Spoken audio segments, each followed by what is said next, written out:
Good morning, Mr. Silvo. Good morning, everyone. Welcome to today's hearing. As you can see, we're going to hear further from Mr. Silvo next. Yes, Mr. Morning, Mr. Silvo. Morning. Last night we were about to go up to the bridgehead on the third floor. Yeah. So can I now turn to that subject? Could you please go to your witness statement at page 6? And halfway down page 6, you say, when we were on the second floor, I don't know when, a call came to move the bridgehead to the third floor. I didn't make that decision. I'm not sure who did. I was conscious that I needed to take the FIB with me and that the entry control officers couldn't miss anyone going in or out. There was a constant stream of crews being committed and then returning. I wanted to be sure that we could move without anyone getting missed from either of the boards. You say either of the boards. At the point there of moving up, did you have two boards or more than two boards? It was at least two boards, Right. possibly three. Okay. And those are the FIBs, are they? Oh, sorry, no. They were the entry control boards. Right. Oh, I see. Okay. How many FIBs did you have at that stage? Just the one. Just the one? Yes. Okay. At the point of moving up from the second floor to the third floor, in what form was the FSG information that you moved with you? So at that point, I had the forward information board, which I was collating the information on, and Right. that's what I took with me. Okay. Okay. There wasn't any writing on the wall which you had to copy down and take up? Not that I had written. Right. No. Okay. Now, you say that in the next paragraph, that in the third line, the same officers were on the third floor bridgehead with the addition of Group Manager Goulbourne and Station Manager Cook. Just looking down there. In terms of the timing of the move, were they there before you arrived, or did they go up to the third floor with you? I couldn't be sure for certain. I'm certain that they were there on the third floor. Right. Whether they were with us at the second floor, I don't recall. Okay. And what were Goulbourne and Cook doing? Do you know? I think Group Manager Goulbourne was sent to be Bridgehead Commander. I don't know what Station Manager Cook's role was at that time, but he was certainly present on the third floor. Right. Now, just in terms of timing of the move, we've got a number of candidates. About 2:15, 2:20 sort of range seems to have been what we've been told so far. Just asking you, do you remember whether at the time of the move you had heard whether the incident had been declared a major incident? I wasn't aware of that, no. Right. At the time of the move, did you know or had you heard that Group Manager Welch had been declared to be the incident commander? I wasn't aware of that, no. Okay. Roughly how long do you think you'd been running the bridgehead on the second floor before you moved up to the third floor? It's very hard to get timelines on this sort of thing, but I wasn't on the second floor very long. No. So I've been noted as entering the building at 1:50. If the bridgehead moved at, say, 2:15, 2:20, that about fits with my recollection, It fits. yes. Okay. Now, when you started running the bridgehead on the third floor,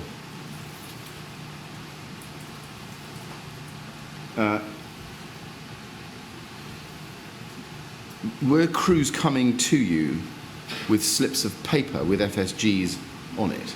Yes. They were. And do you know where they got those slips of paper from?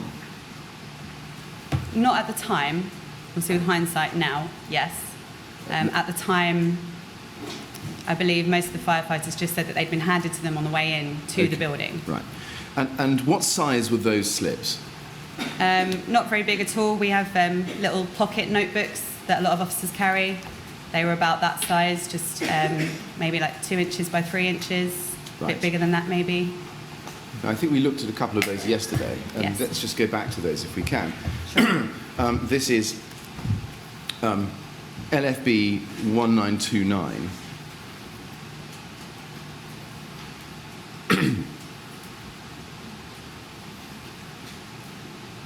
And these, LFB 1929. Thank you, that's great. And these, just to go back to these, and I think I said this yesterday, are slips of paper that Watch Manager O'Keefe found in his tunic or trousers at the end of the night. And some of the times you can see on those are later. There are two in particular that I just want to ask you about, which is the third and the fourth from the left.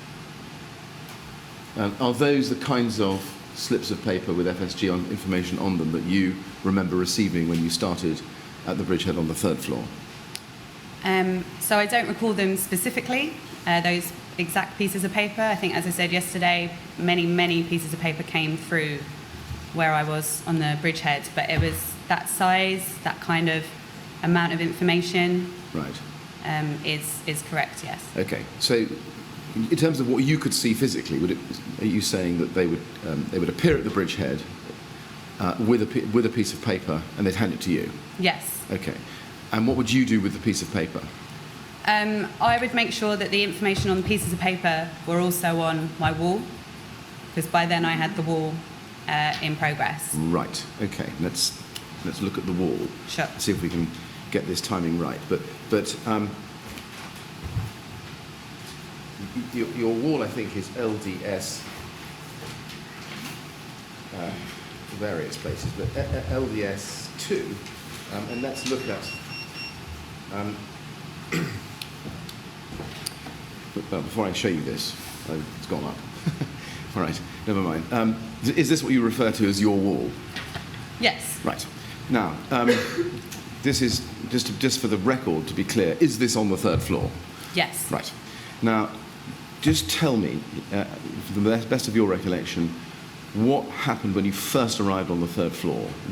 What did you start writing on the wall? So when we got to the third floor, Yes. we had to be sure we took everything with us. So the entry control officers had the entry control boards, all the personnel moved, and this is whilst still trying to get crews in and out of going in and out of the tower up the stairwell. Yes.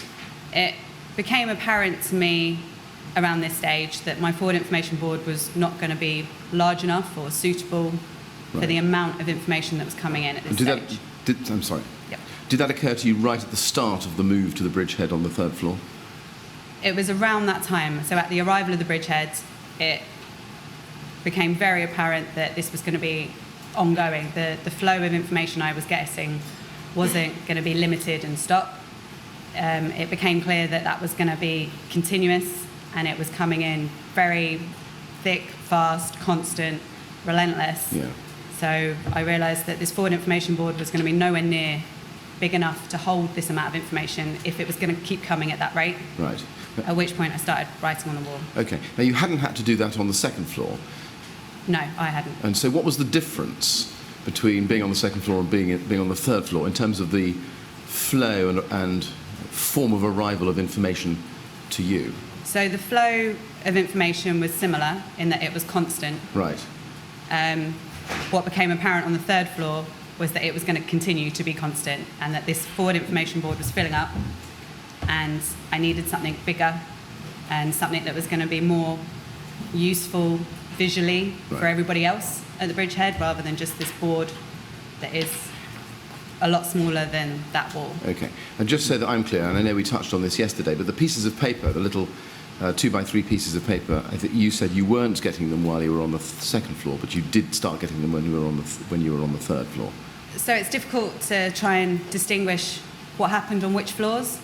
It is possible that I was receiving pieces of paper from the crews on the second floor. Yeah. I definitely was receiving them on the third, but it is possible they were coming in from the second as well. Okay. And I think you say you don't know who was giving the crews these pieces of paper. No. No. Could you see or hear anybody shouting from outside the bridgehead while it was still on the second floor to Watch Manager O'Keefe? No. No. And when you got to the third floor, you then, as you say, wrote this information up. What did you start with? So as soon as I had made the decision that I needed to come away from the forward information board and onto the wall, I wrote the floor numbers from 3 to 23 vertically going up, as you can see. So I started with that, and then as the time went by, added flat numbers and information as I received it. Okay. And can you remember, just looking at this photograph, what sequence you were writing the further information in as you received it? Do you have any recollection of where you started? So logically speaking, I just went from left to right. So if I received a piece of information for the 12th floor, for example, I'd write it next to the 12th. And then if further information came about the 12th floor, I would add it to the right of that. And then you can see that I've just gone on from left to right. Right. Just looking at the list, and perhaps I didn't quite put the question right, looking at that list now, do you remember which the first number was? No. Have you any idea of which of the earlier numbers, which of the later numbers that you added? Not specifically, although 204 and 205 were one of the earlier ones. Right. But that's more because I remember asking a crew to go there early on. You do you? Yes. Right. How soon after arriving at the 3rd floor was that, do you think? I think it was quite soon. Right. Do you remember which crew it was you asked to go to the 23rd floor? Yes. I asked crew manager Cod, who is of Chelsea Red Watch, so my own watch. And he went with firefighter Joseph of Euston. They were wearing EDBA. And I asked them to go to 204 and 205 on the 23rd floor early on. Right. To my arrival there. Okay. Now, we can just follow that up a little. And while I'm digging out the document, I'll use the time by asking you a question. Do you have a specific memory of sending them in particular? I do, because the 23rd floor is so far away from where we were at the bridgehead. And for the residents there, or the people there, I felt were very vulnerable being so far away. And I was very keen to get a crew to them, as it was the top of the building and they had nowhere else to go.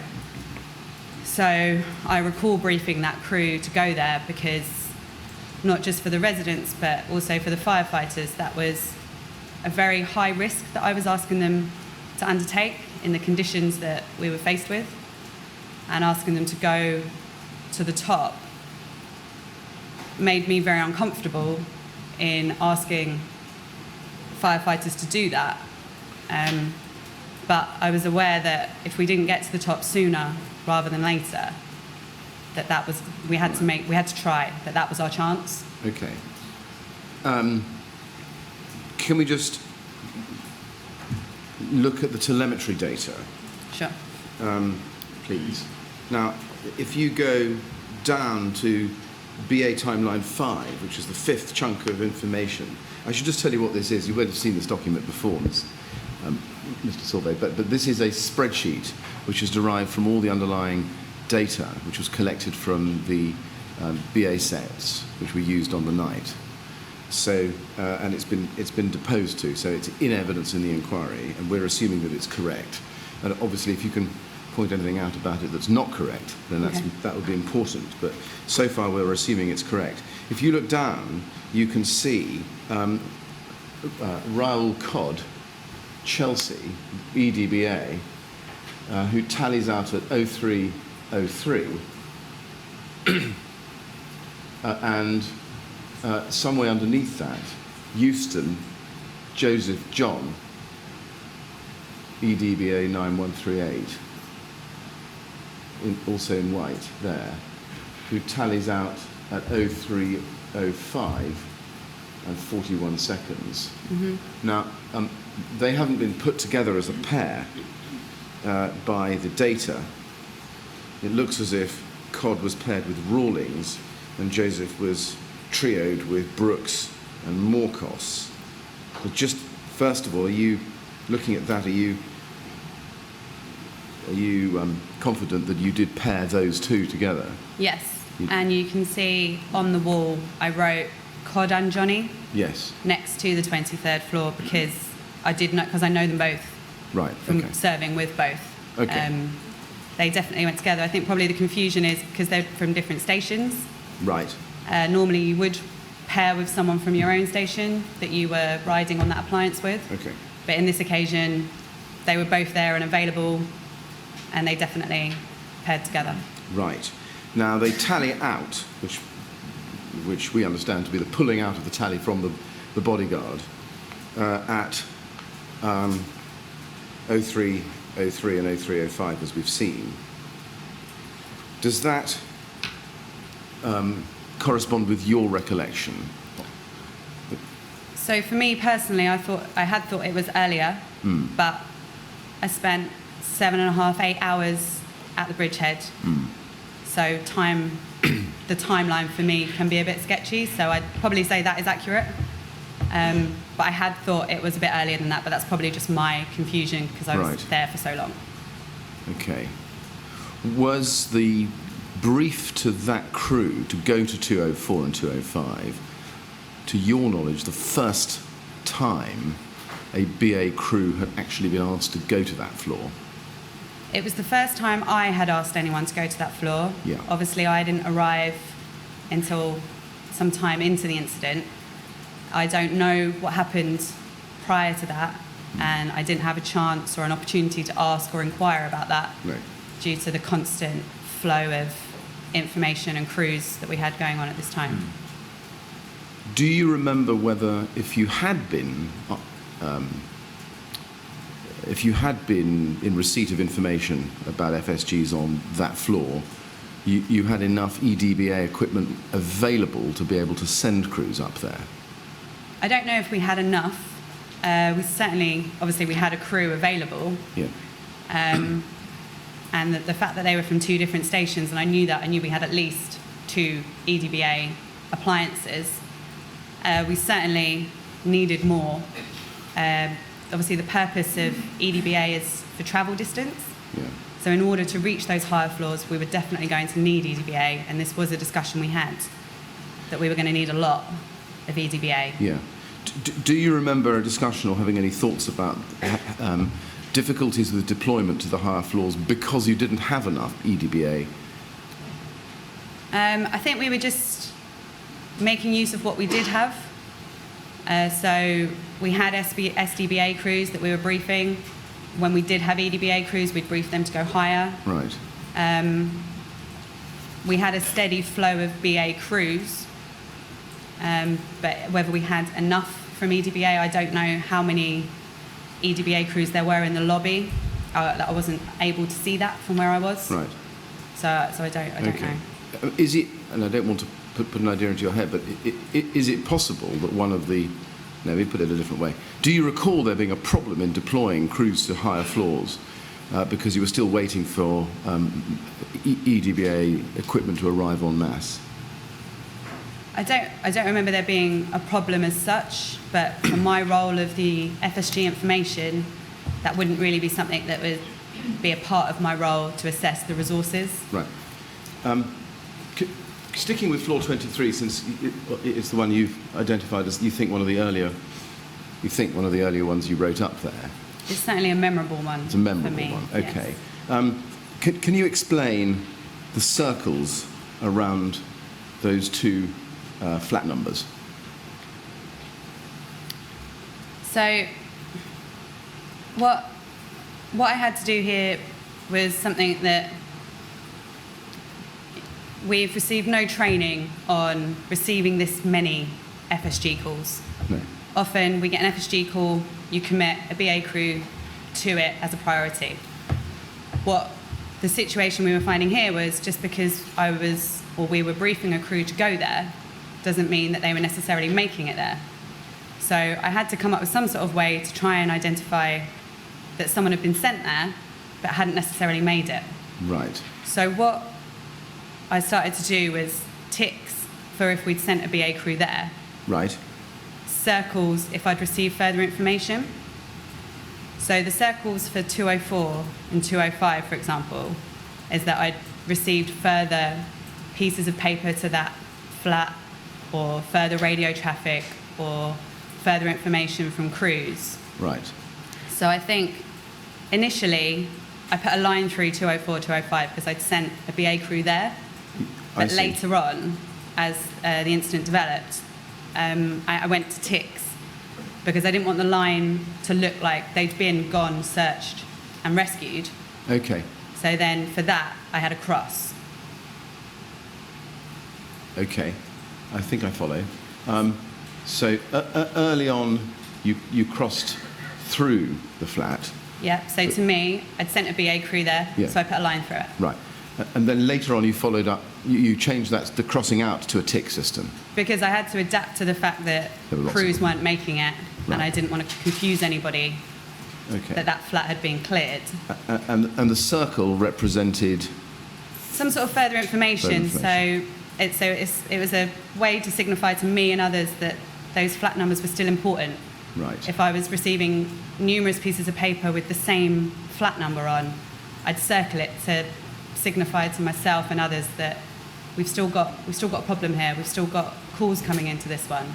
Okay. So I'd circle it. Can just focusing on the deployment of Raoul Codd and John and Joseph to the 23rd floor, can I just ask you to go back to the telemetry data? We see, and take Raoul Codd, I think, for this purpose, we see them tallying out at 03:03:24 for him, and then we see him tallying in to bodyguard at 03:21:56. And similarly, John Joseph tallying in at 03:20:42. Now, they're both wearing EDBA, and that would mean that they were under air for only 15 minutes or so. What does that tell us about, or what would that tell you about how far they got? Initially, that tells me that crew were working very, very hard. The Right. conditions that they're in their fire kit, carrying equipment, with EDBA sets on that weigh more than SDBA, and to go up that amount of stairs where I've asked them to go means they would have been breathing at a very heavy rate, using that air consumption as best they could, but inevitably in what is quite punishing conditions for them, that the amount of time that they had until even for an EDBA set, they need enough air to get down themselves. Let me see if I can get it this way. Do you know whether they made it up there or not? With hindsight, I don't think they did, but at the time, I wasn't aware of their debrief. You weren't. Okay, that was my next question. Did you take a debrief from them? Not from them personally. I think they made rescues, and as we've discussed before, went straight out with those rescues to take those casualties to medical care. So you think they, on their way up to the 23rd floor, intercepted rescues and came down earlier? Yes, which is was a common thing for a lot of the crews. Right. We were briefing them to go to certain flats. On their way there, they were coming across casualties in stairwells, people calling for help, people huddled together in certain places where they just had to try and rescue who they could, who Right. was in front of them. So often weren't able to get to where they were briefed to go because you rescue the casualties in front of you. Yes. And I think that's what happened in their case. Okay, just a couple more things on that and specific deployment. What can you tell us about the fact that their initial pressure, take Raoul Codd, was 281.48, and his final pressure was 203.66, and similarly, John Joseph, initial pressure 276.74, and his final pressure 149.03. Looking at those figures, would you say that they managed to get to the 23rd floor and back again? No, I would say that looks like they've encountered a casualty who was in need of rescue on the way, Right. and did what they had to do, which was to bring those casualties in front of them out. Yeah. Now, going then back to the photograph of your list on the wall at 15819, can you tell us how, can you tell, looking at that, whether you had updated the wall to reflect the fact, the possible fact that we're looking at, which is that they didn't get to the 23rd floor as deployed, but had encountered a casualty on the way. So at the time, I wouldn't have known that for sure. Right.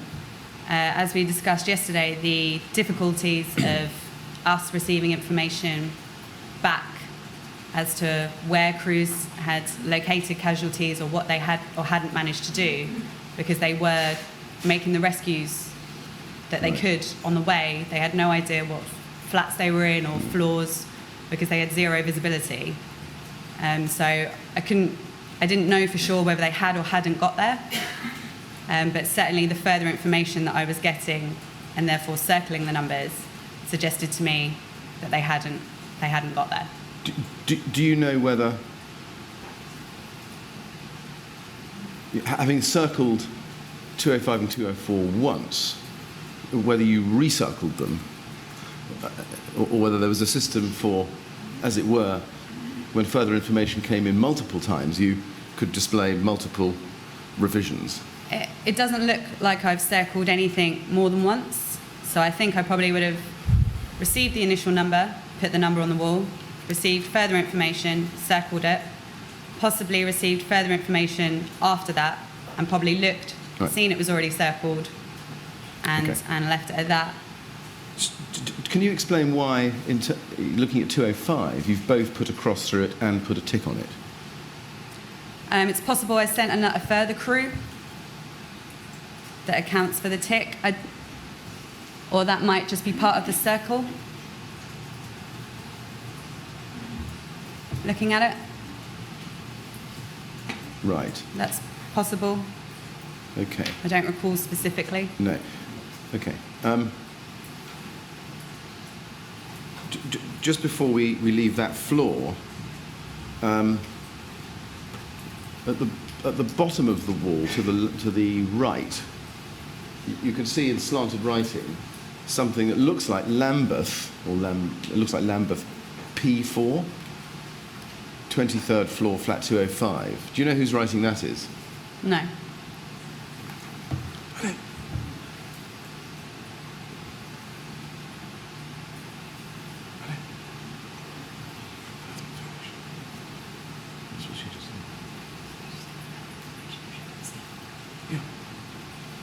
You don't know whose writing that is? Sorry, I'm sorry.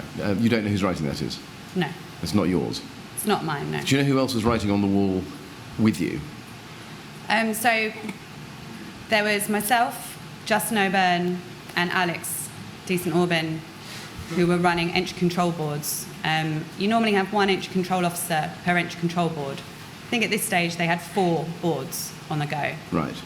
So that is a lot of work for 2 people, and they did an exceptional job. Yeah. I wouldn't be surprised if that was one of their writing, because of the sheer volume of information and our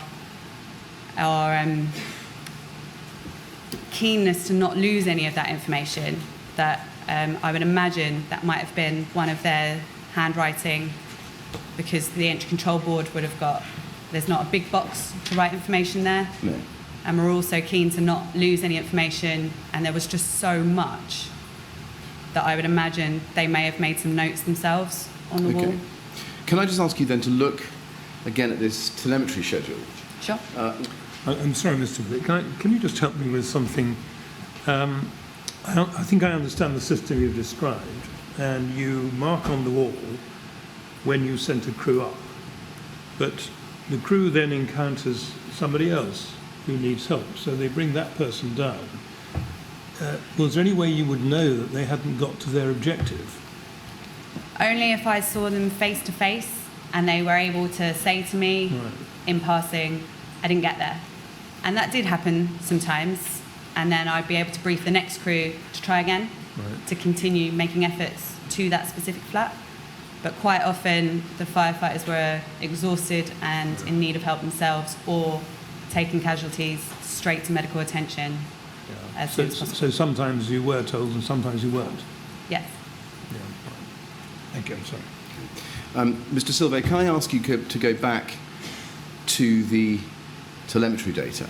And this partly follows up the chairman's question, but neatly links with my next one, I think. You'll see in the third timeline, just about halfway down the telemetry page, if we could just have that, BA timeline 3, Mr. Documents Director, let's just have that there. You'll see a Lambeth crew,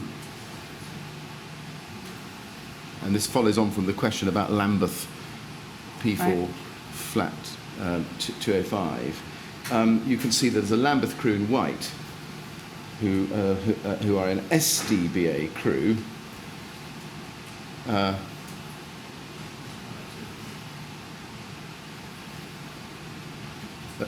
little bit, I think it's the next slot down. So if you go, it's very difficult to see on the screen, but there's a Lambeth crew. If we can have all of that section.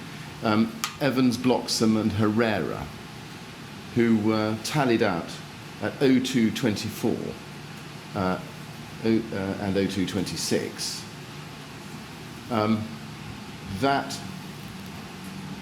Could that be the crew who were sent at an early stage when the bridgehead was at the 3rd floor up to the 23rd floor? That is possible. I had only been at Chelsea a tour, so 1 week-ish. So I wasn't familiar with the firefighters in the surrounding area in terms of knowing their names or who they were or where they were from. Right. So I don't know. What I'm trying to get at is showing you the telemetry data. Is it possible that in fact the first crew you deployed early on the 3rd floor to the 23rd floor was this Lambeth crew? That is possible, but I don't recall. You don't recall? I Okay. only have a memory of crew manager Cod and firefighter Joseph because I knew them. Right. But that is entirely possible. It just might be that I don't recall. Okay. Now, going back to your statement on page 7, well, before I do that, perhaps I should just finish off. Do you have any specific recollection of any of these other flat numbers or floors or details we see on the picture at 15819? Can I see the picture? Yes. Yes. Thank you. I don't want to spend lots of time on each floor and flat, but looking at them, you've got flats, you've got ticks, you've got circles, you've got some crosses. You've explained those. 18. There seems to be a plus next to it. What's that? On floor 18. Yes. I don't know about that. And mother and child, no flat number. That was you writing that? Yeah, that is my writing. So then again, if obviously at some point that information got to me via one of the ways that information was coming, so I've added that on there, whether that was by paper or by radio or by face-to-face debriefing with crews coming down or crews coming in who have been told something by Right. a resident leaving. Okay. Then I've added it up there as best I can. And looking at 15, you've got something looks like WH next to it. What might that be?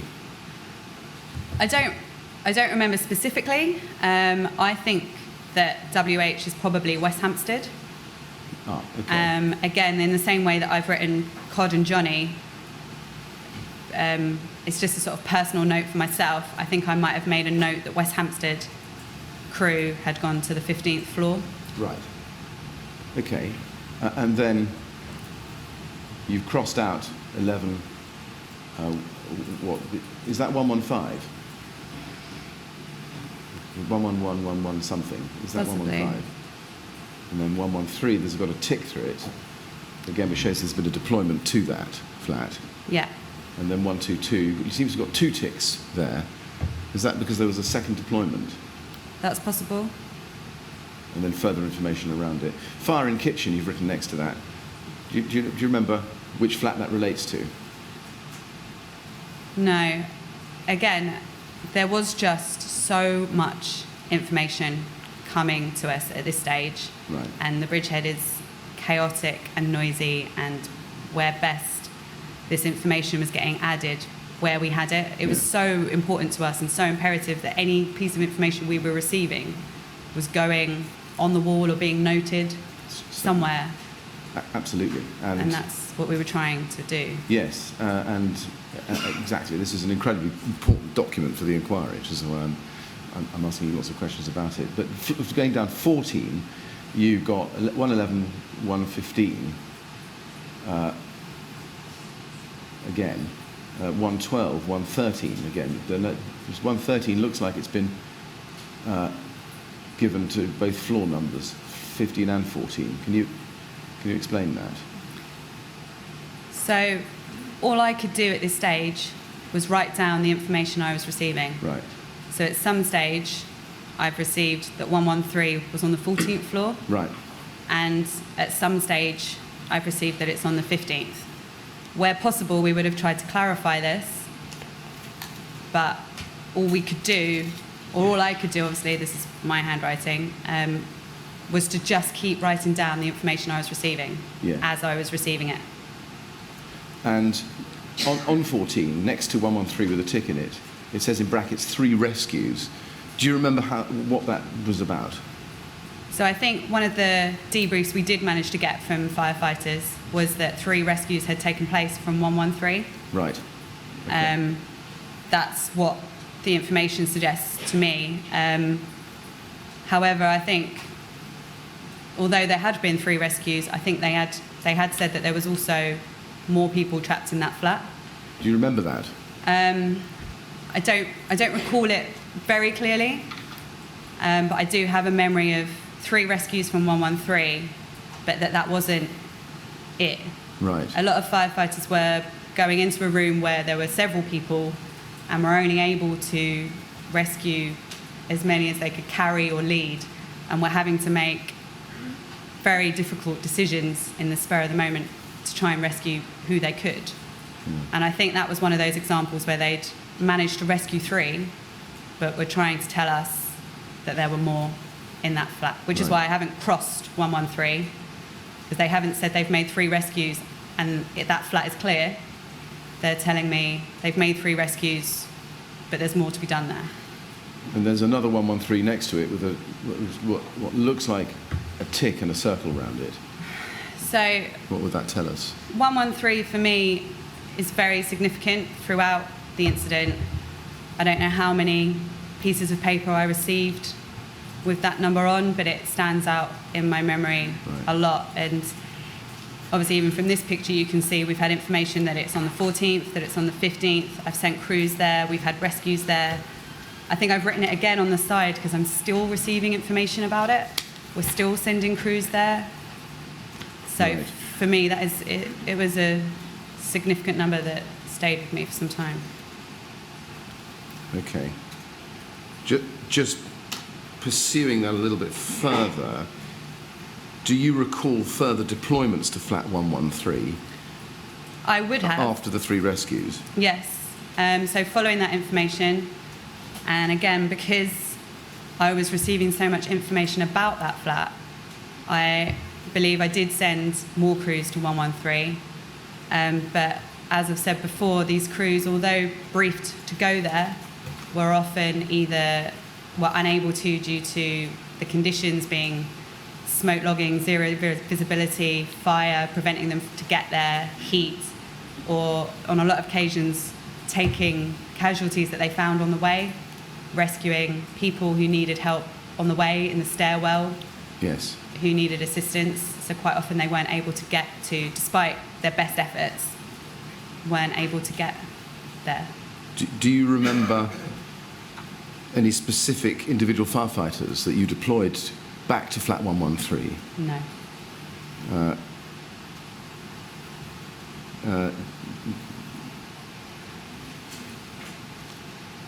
Do you remember firefighter Warnsby or firefighter Lowe being deployed? No. No. What about Lundqvist and Main? Are those names? No. No, again, yeah, because I was new to Chelsea, I didn't recognise many faces. Right. Let me try 4 more firefighters on you. Herrera?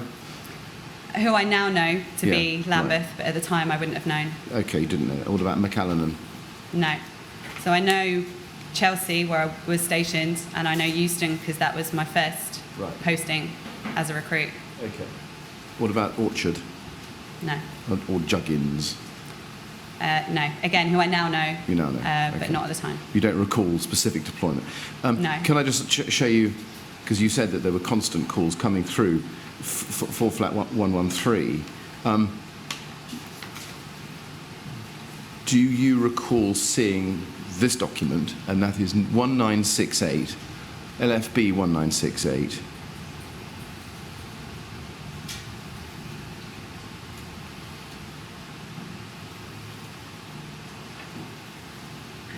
page 44.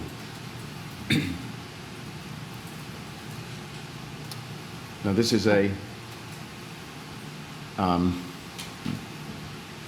control information form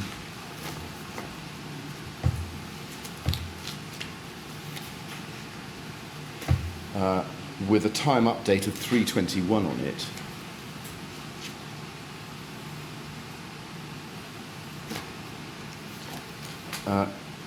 Which was found in CU7 at the end of the incident. Is this something that you think you might have seen by way of a further FSG information to the bridgehead? That is possible.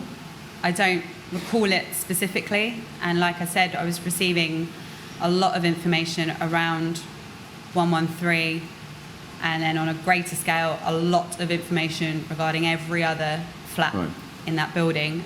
It's possible that came past me, but I couldn't confirm one way or the other. I don't recall seeing it, but that's not to say I didn't. Okay, let's try the next page, page 45, please.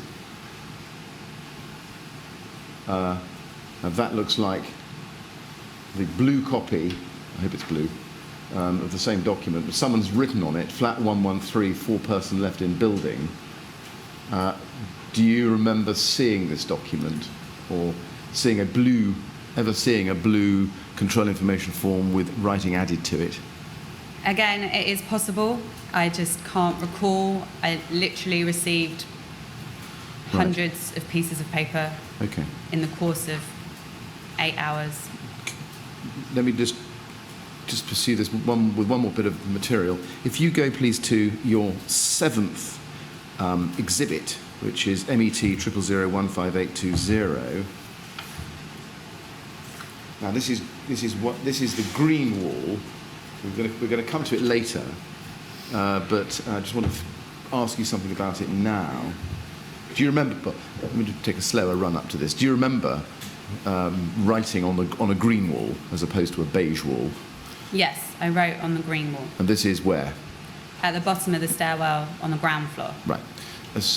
Now, and we'll come to it, but do you remember writing on that wall once the bridgehead had moved down from the 3rd floor to the ground floor? Yes. Right. Now, looking at it, you can see on the right-hand side of the picture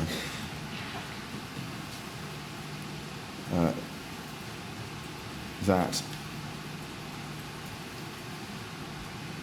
it's a bit difficult to see on this copy.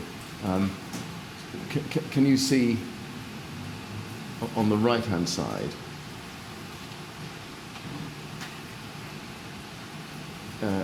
where, by the shades of or shafts of sunlight, right on the hard to the right in the margin, 2/3 of the way down, someone has written 111, 112, and then 113 with a ring round it, and then 114 next to it.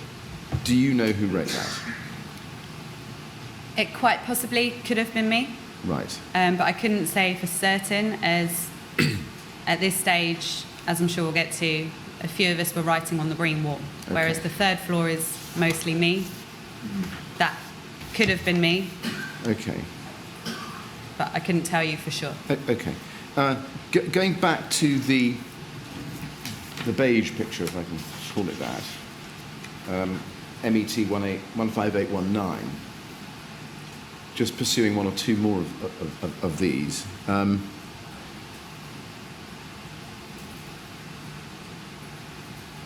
On the 15th floor, we looked at 122, which is written on the beige wall next to 15, where it says fire in kitchen, and it's been circled, and you've got 2 ticks there, and then a circle, and then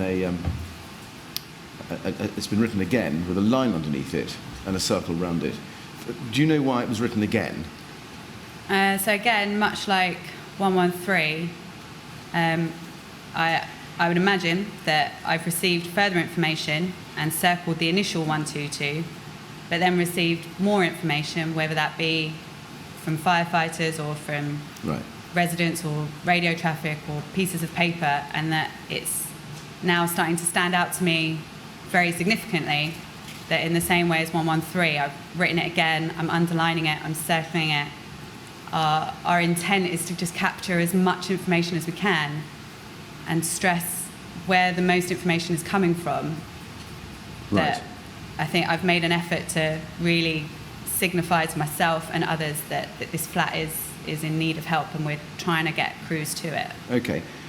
And what does the underlining mean?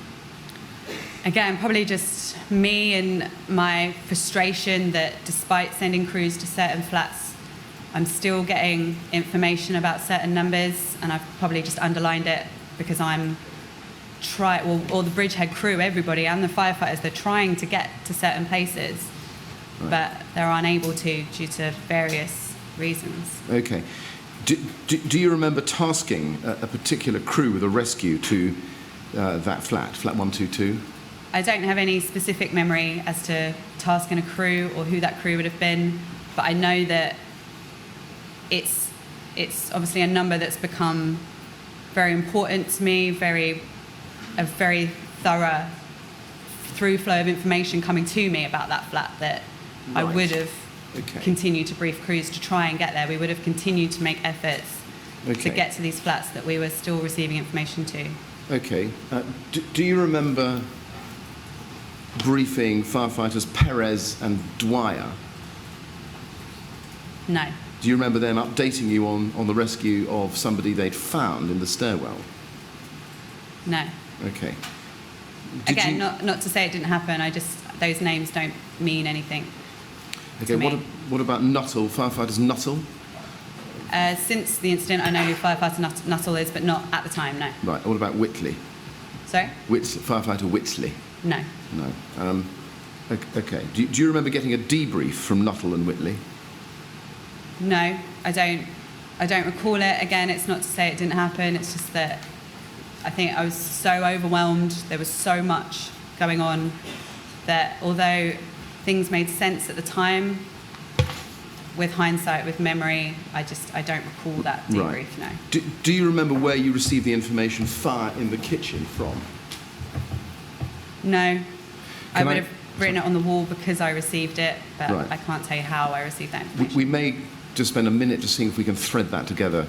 Could the witness please be shown LFB *0001955?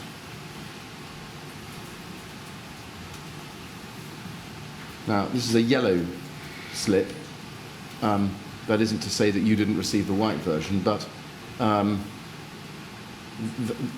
that says 15th floor, 122, 2 people, 3 dogs, crossed out, and then 2 people, 3 dogs. Fireside, fire in kitchen. That's the yellow form. Do you remember seeing either that yellow form or a white version of it? No. You don't remember at all, or? I don't recall seeing that. Again, it could have. I just can't recall each individual piece of paper. Okay. Can we look at the next page, please? Page 2, which should be the blue version of that. And someone has written on the blue version, 0247 in stairwell, updated bridgehead. Do you remember getting an update at the bridgehead at around 247 about somebody in the stairwell related to that flat? I don't recall. Okay.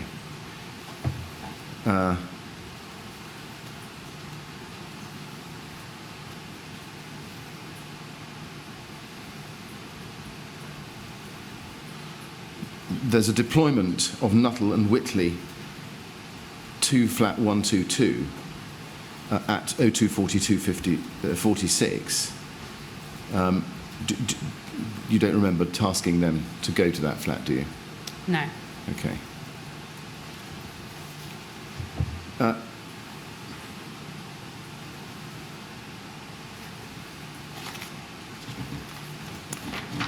Just continuing with one or two other numbers on the beige wall. That's 000015819. Are there any other specific numbers that stand out to you as what you would say were important to you now, looking at them? I don't want to rush you with this because it's important, so take your time. But let's just work down. I think we got down to the 14th floor. But are there any others above that you'd want to draw our attention to as having specific meaning or recollection for you?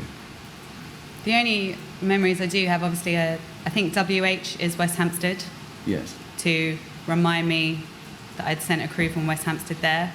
Again, I think because I recognised them from when I served at Kentish Town. Right. So I think that's why it was significant to me. The FFE is Firefighter Emergency. That's significant to me. But in regards of the flats, all I can say is any information that reached me at the bridgehead went on that wall. It was my sole task was to keep that wall accurate, and I did my utmost to keep it up to date in the conditions and the environment that we were in. Right. Going back to the telemetry data, Sure. BA timeline 4, just above the bottom there, we've got two West Hampstead BA wearers, Hoare and Tanner, Martin Hoare and Matthew Tanner being from West Hampstead, SD BA wearers being deployed at roughly 0255. Does that trigger a specific recollection about that deployment to floor 15? Not about briefing them to go to floor 15. What I remember about that is I recognised them, like I say, because of my time at Kentish Town. So they were firefighters who were familiar to me. Right. What I do remember is firefighter Tanner asking me if there'd be water there when he gets there. Any firefighter going near or into a fire will take water. That is our baseline for our own safety. And I remember him asking, and I remember having to say that it was unlikely that there would be any water for him to take with him into those conditions. And these are firefighters who have seen the building that they're entering. And I remember having to say to him that it was unlikely there'd be water, and that he was to try and effect rescues to FSG flats. Right. Was significant to me because that's putting them in so much risk. Sure. I'm sorry, I seem to be going backwards up the tower again, but there's another one stands out. Floor 19, flat 161, you've got a tick round it, or tick next to it. So that, I think, looks like you made a deployment to that flat. And then 2 out. Do you remember getting that information? Does that trigger anything? No. Again, the information would have come to me, I'd have added it to the wall. It looks like, similar to 113, they've told me 2 are out, but that's not all, that there's more people there, so I haven't crossed it through. Right, okay. Do you remember being told that people had left 161 and gone elsewhere in the building? I don't recall that. Okay. There's no record of anyone in 165 on that floor. Do you remember getting a record of someone in 165 or not? I don't recall. I don't recall that. Okay. Let me just show you again very quickly a control information form. If you go please to LFB 1922.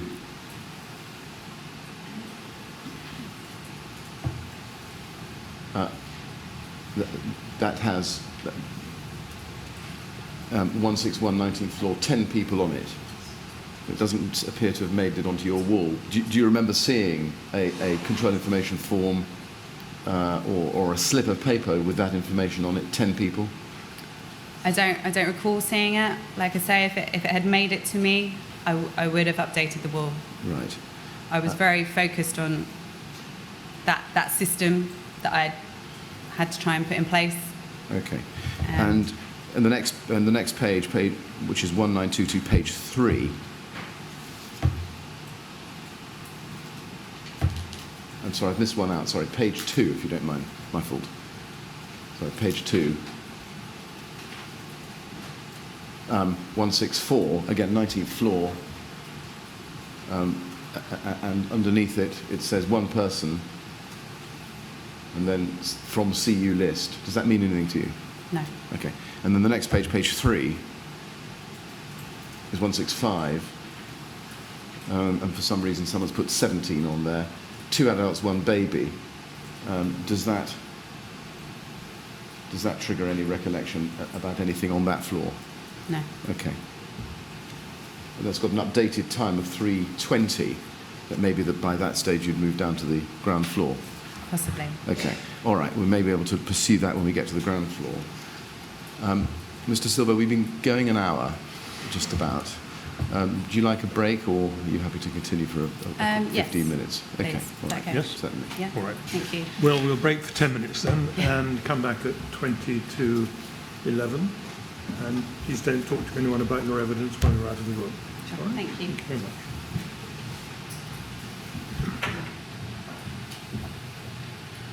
All right, 20 to 11 then, please.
All right, ready to carry on? Yes. Good. For that. Thank you very much.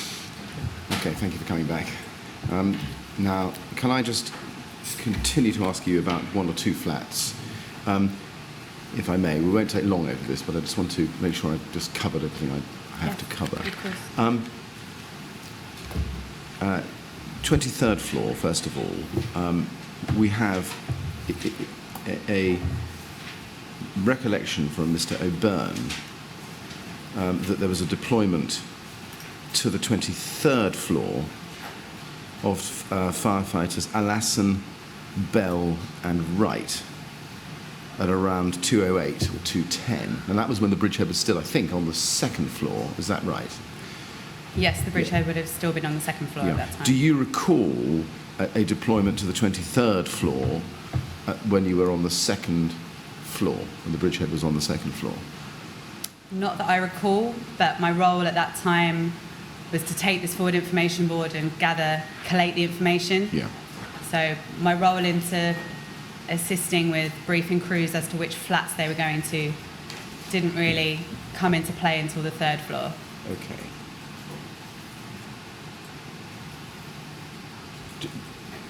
Do you remember briefing a Wandsworth crew to go high in the building? I don't recall. Again, I'm not familiar with. I wasn't familiar with the firefighters in the area at that time. Okay. So I have no memories of that. A more general question: do you know of any firefighters being committed to that floor, 23rd floor, at the time when you were operating the bridgehead on the second floor? I don't recall that, but you should be aware that I've come into a situation on the second floor that is already in full flow. They've got Watch Manager O'Keefe, they've got entry control systems, they're briefing crews.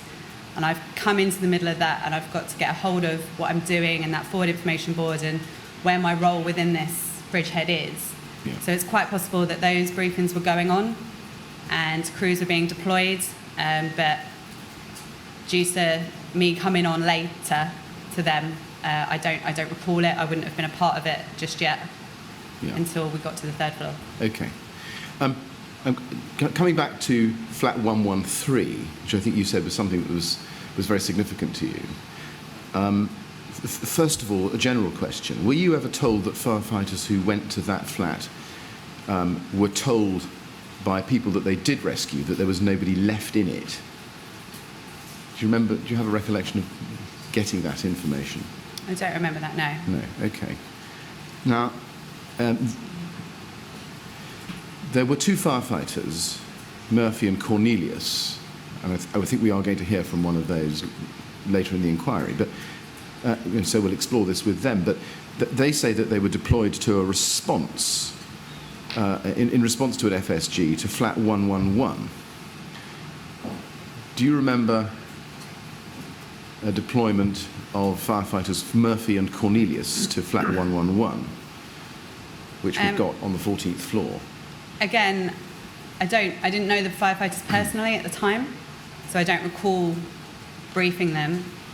Obviously, in terms of the information I had and crews that were being deployed places, I was keeping track of that information, but I don't recall that specifically, that crew. Do you remember being debriefed or being told at the bridgehead by returning crews that firefighters had moved the occupants of 111 into 113? I don't recall that. Okay. Do you recall the occupants of any other flats on the 14th floor being moved into flat 113? I don't recall. Okay. Do you recall being told that there were in fact 8 people in flat 113? No, like I say, any information that did reach me, I made sure I made a note of, such as the 3 rescues, but it was clear to me that wasn't all the rescues required in there. And as a result of that, or perhaps not as a result of that, do you remember briefing firefighters to go to flat 113 to look for a family? I don't recall briefing anybody, but I know that if we had had information back to say there were further people in that flat, we would have then sent the next BA crew or the next available BA crew to that flat with that information. Right. Do you remember being told that there was an adult male, a female, and a child in that flat? Not specifically. Not specifically. If I had have been, I would have written it on the wall. Right. Do you remember briefing two firefighters? And the names are McCallan and Juggins, but I don't think they mean anything to you. But do you remember briefing two firefighters to go to the 14th floor to rescue a lady and a child in flat 111? Again, I don't recall. All I can say is the flow of information and the crews being committed was steady and relentless and constant for hours. Yeah. That it would be very difficult for me to remember specific briefings or flats. Now, I know this may be difficult, but do you remember learning that a deployment to flat 111 which had been made was in fact a deployment to a flat which had been emptied and the occupants had been moved to 113? Don't recall. Okay.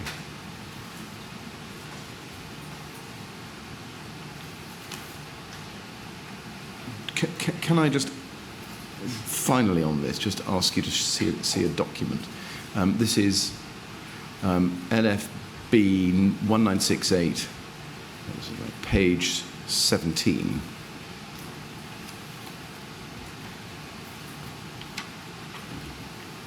Yes.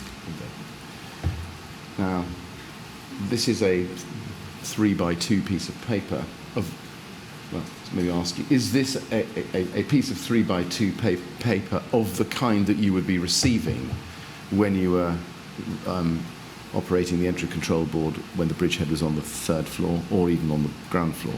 Certainly the size of paper, obviously we've established, yes, that size of paper was coming to me. I don't recall receiving many pieces of paper that had names on or ages. You don't? But that's not to say that it didn't. Again, had I received that information, I would have updated crews, the bridgehead, the wall. Right. Okay. But you don't recall that piece of paper? Not specifically. Again, over 100, maybe 200 pieces of paper crossed my palm that night. I know. And then going back, if we can, to the picture of the beige wall at 000158819,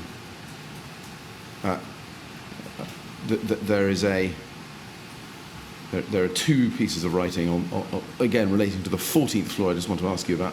The first is, if we can pan out.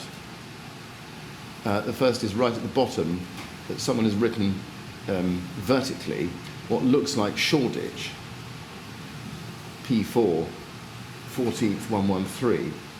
Do you know who that was? No. Again, much like the other parts of the writing on that wall, Right. possibly could have been an entry control officer. And just above, well, to the left of that, I suppose it is, someone has written 113 with a circle and then a 14 next to it, and then something next to that. First of all, do you know who that was? Do you know how that writing got there? No. Can you help decipher one? Well, I don't know what that is next to the 14. Can you decipher it? Well, can you do any better than we can? That's the question. No, sorry, No. I'm afraid I can't. All right. Do you remember a Shoreditch crew being deployed to the 14th floor to go to flat 113? Not specifically. We have a Shoreditch crew being deployed at about 3 o'clock.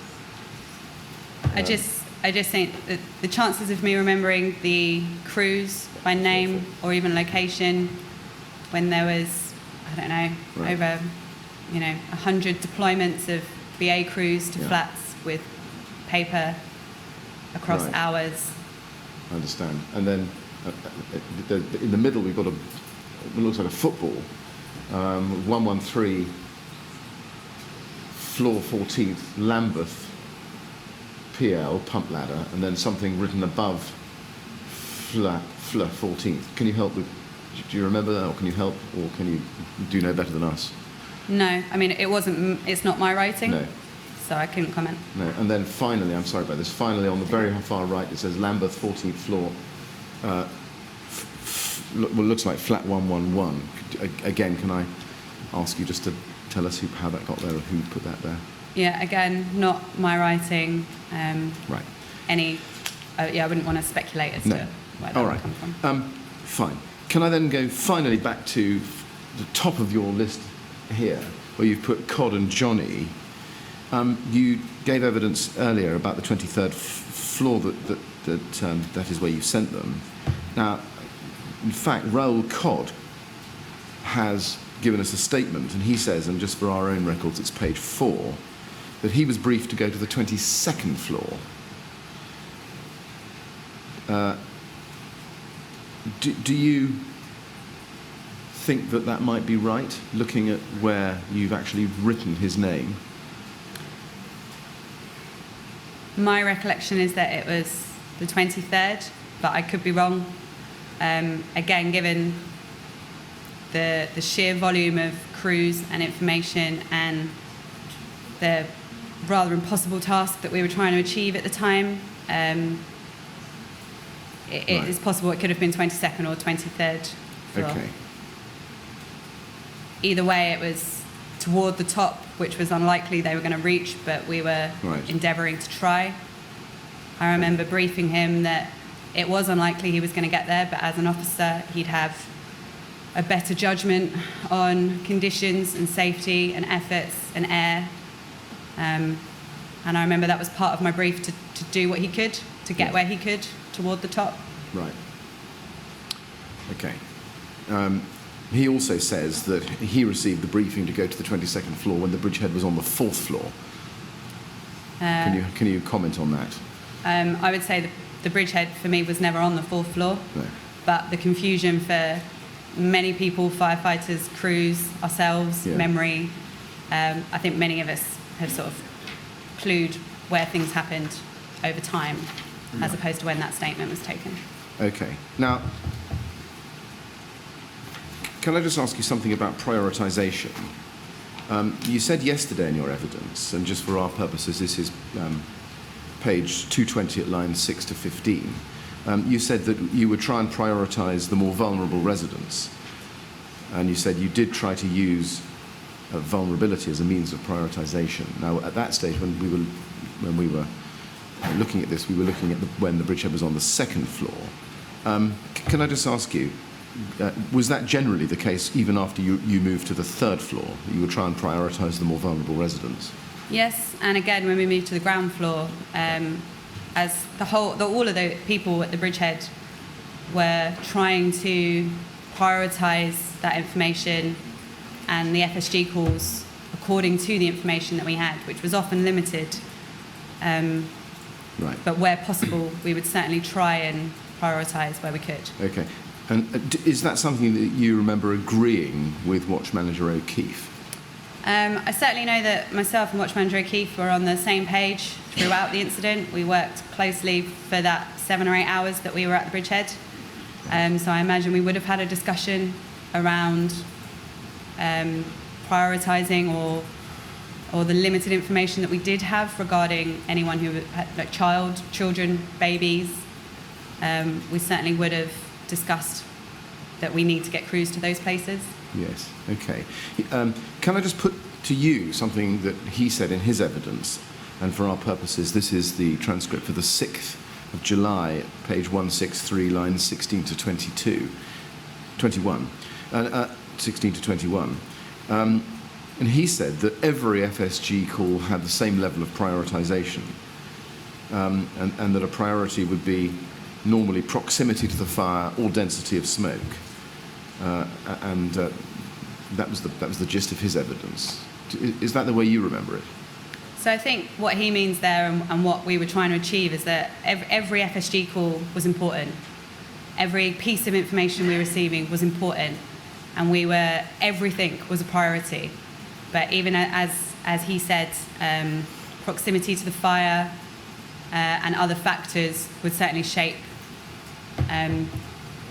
the way in which we briefed crews. Right. But every FSG was important, and every flat had crews directed to those flats. It was just difficulty in getting crews to each of those flats. Okay.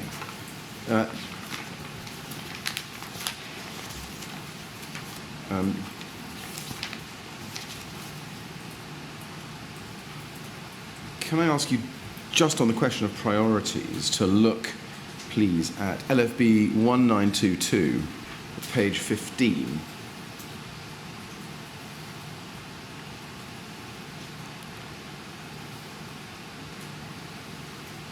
Now, I'm afraid I don't have a time for this, but this is a yellow control information form sheet from Mr. Sadler's work done on the car bonnet and then the bins, but outside the tower. And he said that the yellow version went back to the CU. And somebody has written priorities over, in ink, over the copy version of a list of flats. 194, floor 11, floor 23, 201, floor 11, 82, floor 16, 133, and floor 22, 192. Do you remember receiving a list of flats or information about a list of flats in respect of which someone had told you they were priorities? I don't recall seeing that piece of paper. No. That's not to say that that information didn't reach me in another way, perhaps by radio. Right. All I can say is if I had have received it, I would have written it down my end.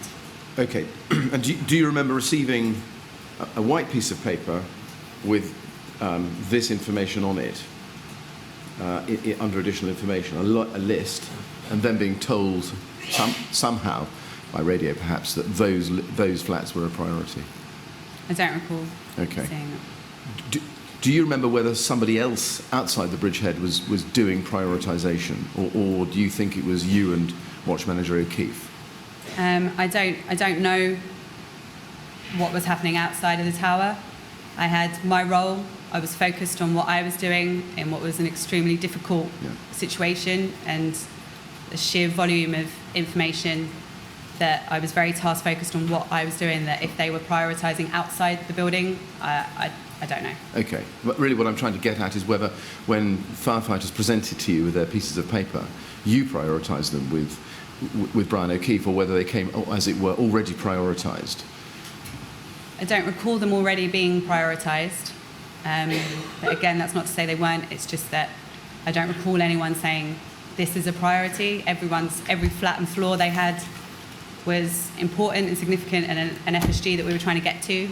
I don't recall any talk outside of where those crews come in about priorities. Okay, all right. Can I then turn to a different topic, which is moving the bridgehead to the ground floor? And if you go back to your statement, please, at page 10.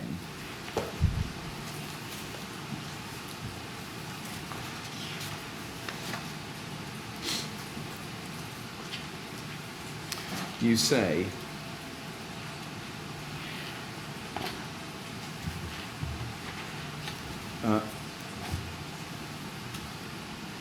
that the bridgehead moved to the ground floor, and can I just pick it up at the bottom of that page? You've got a photograph.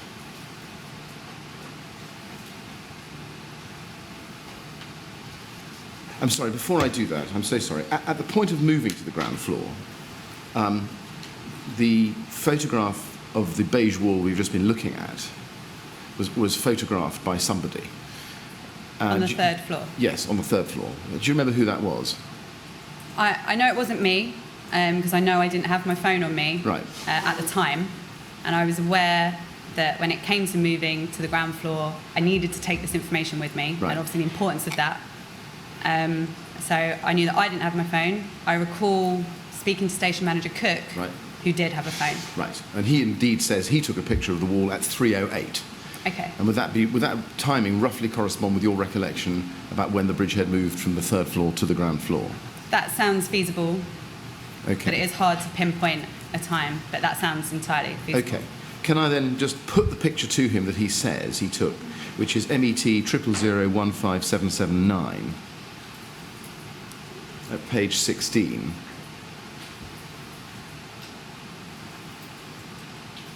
Now, there it is. He told us that it was at 3:08 because the screenshot from his phone, the info from his phone says that. And he gave evidence about that. The reason I'm showing you that is because my question is that the last, or the most up-to-date record of FSG on the wall on the third floor of the bridgehead before it moved down? It's hard to tell from the picture, but is there anything that strikes you looking at it that you might think might indicate that it wasn't the most up-to-date version? Nothing stands out to me, but when I asked Gareth Cook to take the picture, it was just before we moved. Right. Okay. So we'll work on the basis that that's the sort of the latest record of FSG as it stood at 3:08 that you had at the bridgehead. In other words, there was no update on the wall after that time. Not that I recall. Not that I recall. I have no memory to that. Okay. I do remember it in that we were going to move. I asked him to take a picture. Right. We moved. And you moved. Now, then you got down to the ground floor. Did you record the information on the photograph we've just seen anywhere when you got to the ground floor? No. So I didn't have the phone or the picture. Right. So I didn't recreate on the ground floor what I had on the third floor. Did anybody? Somebody must have done. There is a version of my third floor wall on the ground floor, but that wasn't me. Right. Let's explore that. Sure. Can you go to your own exhibits? And I'd like you to look, please, Mr. Silvo, at Exhibit 11, which is MET 000015823.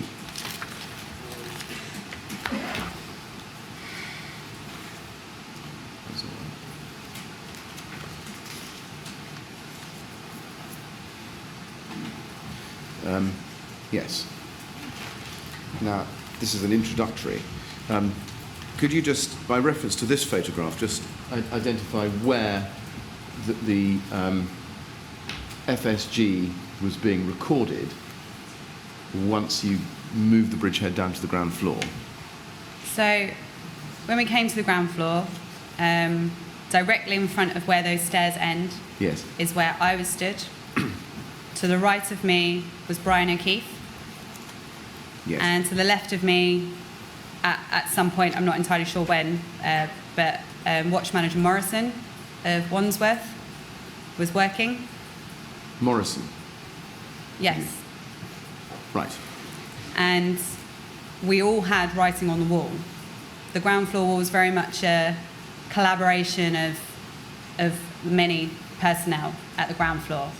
But directly at the bottom of those stairs, somebody had recreated a version of the picture of the third floor, which I then continued to add to throughout our time on the ground floor.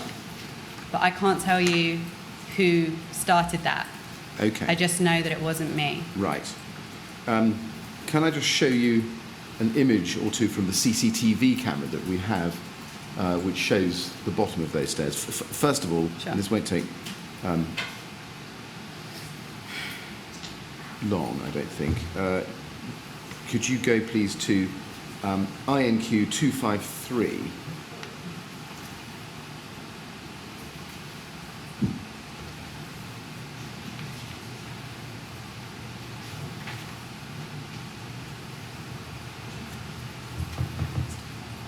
I'm sorry, that's 243. I'm so sorry. That's 252. That's 243 is what I was after. Can you identify yourself in that picture?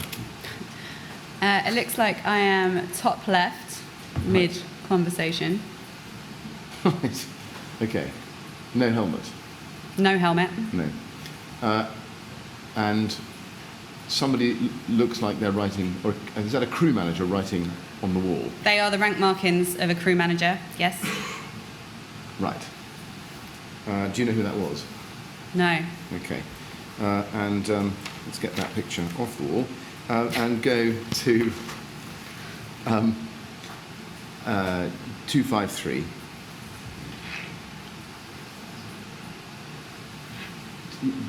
Do you recall anybody in the bridgehead, when the bridgehead came down, writing on the white wall where the firefighter without the helmet is pointing?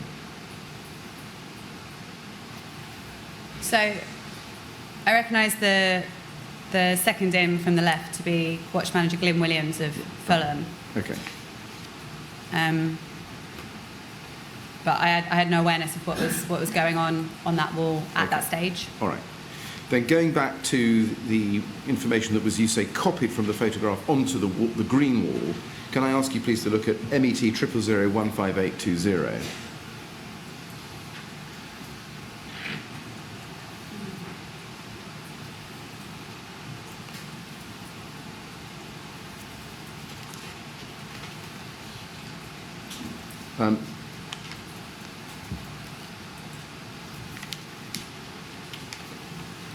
Now, I think it's probably best to have a look at that first of all.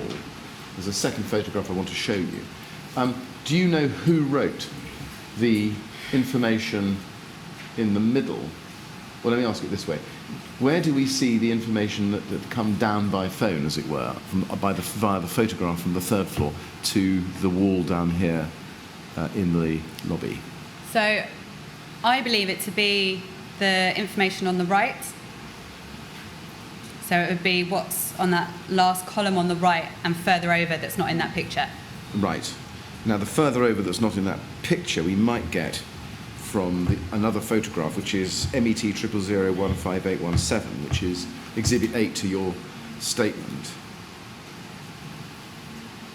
Is that it? Yes. It's difficult to tell, I know, but that's it, is it? Okay. So to me, that looks like a recreation of what we had on the third floor, but in the opposite order, in that the lower floors are at the top, and whoever's written it out has written low to high, whereas I did vertically going up. Yes. Yep. Okay. Okay. It looks like it ends at the bottom with the 18th floor. Is that right? So it looks to me like it goes 12, 13, 14, 15, and then slightly over is 16, 17, and then slightly over is 18, 19. But again, I didn't write that, but that's how I understand it. Right. Do you know who did write it? No. You don't remember that? When you came down physically, and we've just seen you in there, was that writing already there? I don't recall specifically. My concern at the time was that we're having to move the bridgehead again, and crews that were coming in and out and are moving entry control at this stage from the third to the ground, and trying to inform those crews that we were moving, but obviously the difficulties we're having with comms meant that we couldn't tell them. And that is a big concern, that they'll come to the third floor and won't know where we are. Right. As well as getting all 4 entry control boards that were in use at that point down, and the people down, and not wanting to lose any information or information coming in and out from crews, that I don't recall if when I got to the ground floor that was already on the wall or not. No. How long did it take you to come down from the third floor to the ground floor and set up the bridgehead there? From the point of moving, it wouldn't have taken very long at all. Less than a minute. From the third floor to the ground floor? To move the entire bridgehead? We would have just taken the equipment, and then from the minute of leaving to setting up would have been a minute, 2 minutes. Right. But it's the picking the point where you're going to make the move, so that no information is lost. Right. No crews are waiting to be committed. If we can get a crew in, we would have done that. Same as if there's a crew coming out that needs to retrieve their tallies, you want to be sure they've done that. Can you then help me? if you go back to the telemetry data, and look at BA timeline 5 towards the middle, or just below the middle of that section, if you just follow me with the tally out column, you can see that there's a gap between 3:06:55 and 3:24:33,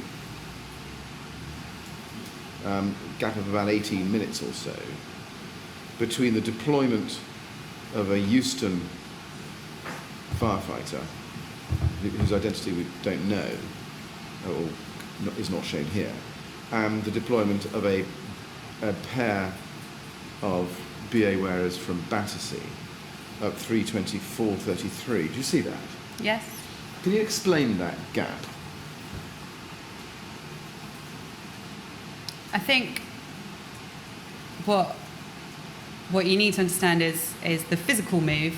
Obviously, walking from a third floor to a ground floor is quick, but the actual things that happen around that, like getting crews their tallies back before we move, setting up new information, setting up in a new area, establishing who's where and doing what, and that we've got everything, takes time. Yes. So that could account for the delay. But for me, I was present, but I can't account for it any more than it does take time to ensure that the crews are either coming in and out of being from the board and the actual physical move to the ground floor. I mean, do you remember an 18-minute pause in deployments No. around that time? No.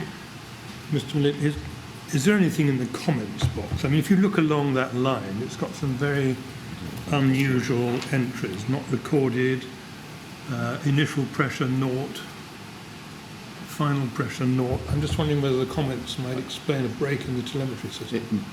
It may, Mr. Chairman. We don't have the comments box here. We can find out, but I just want to get the witness's recollection Yeah, of course. of whether this can be, whether she remembers a break in the. I don't recall a delay. No. We were very conscious of getting crews in and working, and to those FSG haulers as quickly and as effectively as we could. Right. So I don't recall a delay. None of us would have wanted a delay where we didn't have crews in the building. It was a constant flood of BA crews to really try and do the Yes. best we could with what we had in the circumstances we had. Okay. Coming back then to the system of recording the FSG on the wall that we were looking at, can I ask you then to go back to the green wall and the photograph at 15820?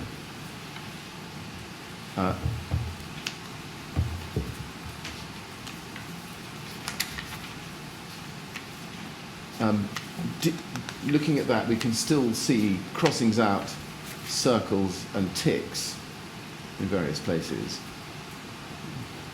Did you continue to operate the circle, crosses and ticks system that you'd operated when you were recording the information on the wall when the bridgehead was at the third floor?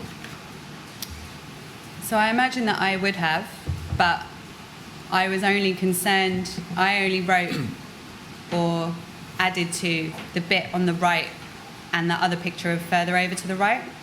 This picture here of any of these numbers, names, stations, flat numbers, floors, was not predominantly me, although obviously a couple of bits are relevant to me. Right. And can you look then, perhaps we'll have both photographs up at the same time. Yes. I think actually they're only, I think they're the other way round, or is that right? Yeah, no, that's correct. That's correct. Okay. Yeah. Do you know who wrote? So looking at the one on the right, I think we've covered. You say that was you writing the, as it were, the columns and the material on the right. What about what's on the left of the right-hand picture? Of the floor numbers. Yes, or it's the same column of figures that we see towards the right of the left-hand picture, if you see what I mean. So I would have added flat numbers to the floors. as we received further information throughout the incident. If that's where you mean, Yes. the flat numbers to the floors. Right. Yes, some of that will be mine, but not all of it. Okay. And again, where were you getting that information from? Again, it was still coming via pieces of paper, face-to-face with firefighters who had seen things from outside and were physically coming in to tell us what they could see, Right. as well as radio traffic and information that crews were bringing down also. Right. Were you still getting radio contact when the bridgehead had moved down to the ground floor? If I was, it was minimal, Right. but it's possible. I can't be sure. Do you remember any? Nothing stands out in my memory, but it's Do you remember possible. where you... Sorry. No. Possible. No, it's possible. Do you remember where the radio communication was coming from? So I only recall having radio communication with Watch Manager Sadler, Okay. but I can't put a time on as to when that would have stopped or when we would have stopped doing that by radio. It was certainly still coming in on pieces of paper. Okay. Looking at the photograph on the left, you can see that somebody wrote 18... I think it's you, actually, because you say in your statement at the top of page 11, you wrote 183, daughter 21 or 22. You see that? Yes. In your statement, you say you wrote that. Do you know where you got that information from? No, I don't recall at this time. It would have been a piece of information that came in that was significant, and I've written it largely to keep track of it. 21 or 22 must be the floor, but I don't recall where that information came from. Right. No. Okay.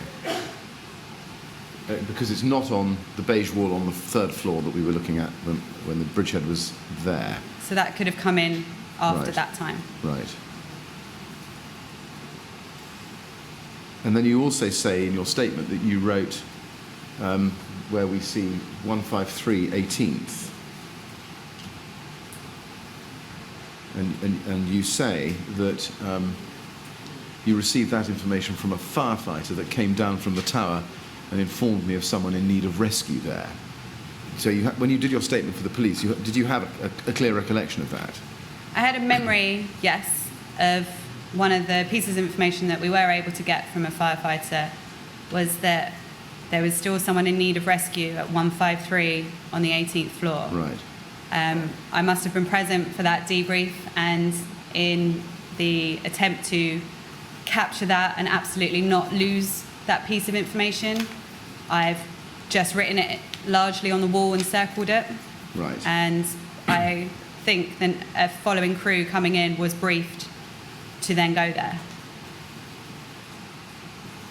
And writing things on the wall like that makes it easy visually to point to the crew so it's clear to them in their mind where it is we're asking them to go. So you remember it being a debrief and not the record of a deployment? I couldn't be certain, but there obviously were certain pieces of information that did come from a debrief, and I think that was one of them. Right. Do you remember the deployment? Well, first of all, do you remember the firefighter who No. debriefed you? You don't. You don't remember which station he or she No. came from? Was it a single firefighter you got this debrief from? I don't know. You don't know. Sorry. And roughly how long had you been on the ground floor when you wrote 153 18th on the wall? Do you recall? I don't know. Do you remember whether you communicated whatever that means, 153 18th, to the outside world? Not personally. Right. I didn't have a line of communication myself to anybody outside of the tower. It would have been something the bridgehead crew would have been aware of, but personally, I didn't have a means of communicating to outside of the tower, so no, I did not communicate that information. But what was important was that we got the next crew to go there based on that information, and that certainly did happen.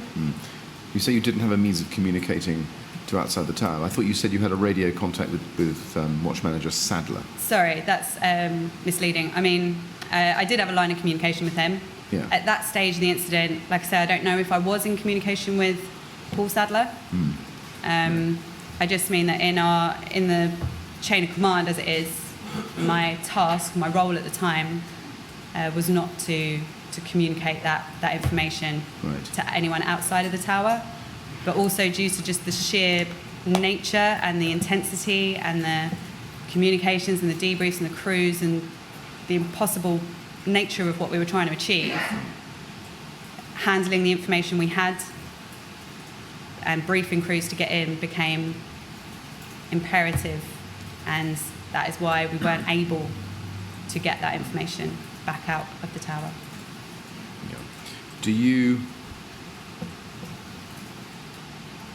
recall whether it was possible, in general, to obtain an effective debrief from returning crews once the bridgehead had come back down to the ground floor? I think, as I said yesterday, a lot of the firefighters returning from their efforts were extremely exhausted, passing out. We were trying to get them water, take off their tunics, their sets, reassure them, get them oxygen. They were collapsing, certainly suffering with heat stress. Many of them, especially the EDBA wearers who had worked very, very hard, as did every firefighter, some often not having any air on arrival back to the bridgehead. And that, I think, as I said yesterday, questioning them at that time when they're confused and they're overheating just wasn't something we were able to achieve, and their welfare and the rescues that they'd committed were more important or just the thing that was important at the time, rather than trying to question them, where inevitably they often didn't know where they'd collected these casualties from. Yeah. So due to the heat stress, there was confusion and difficulties in that. Yeah. Do you know whether there was anybody at the bridgehead that you could see or hear who was communicating such information that you did manage to get from returning crews to anybody outside the tower? I don't know myself. By the time we got to the ground floor, the command structure had widened a bit more. It was no longer just myself and Watch Manager O'Keefe. We had Group Manager Goulbourne, Station Manager Cook obviously had come down from the third floor. We had Group Manager Welsh in position there. So at that stage, possibly they were communicating. I don't know. I don't know what other people were doing. I can only comment on my own role. Yes. Just picking that up, in fact, in your statement on page 10, halfway down, you do refer to Goulbourne's presence at the bridgehead. In particular, do you when he came to the bridgehead, did you carry on doing what you were doing before with FSGs? Yes. Okay. And he came to the bridgehead when it was still on the third floor, I think. Is that right? Yes, he was present on the third floor, yes. Okay, and then he came down with you and continued to do what he was doing, is this right, when you got Yes. to the ground floor? Okay. And what about Group Manager Welch? What was his role at the bridgehead when it was on the third floor? I don't know. I was very much concerned with my own role. Okay. So I couldn't comment. No, what about when it moved to the ground floor? What was his role? No, again, I'm aware of his presence. I was aware that he was a group manager and liaising with Group Manager Goulbourne and myself and Watch Manager O'Keefe. Right. But I couldn't tell you as to his specific role. Right.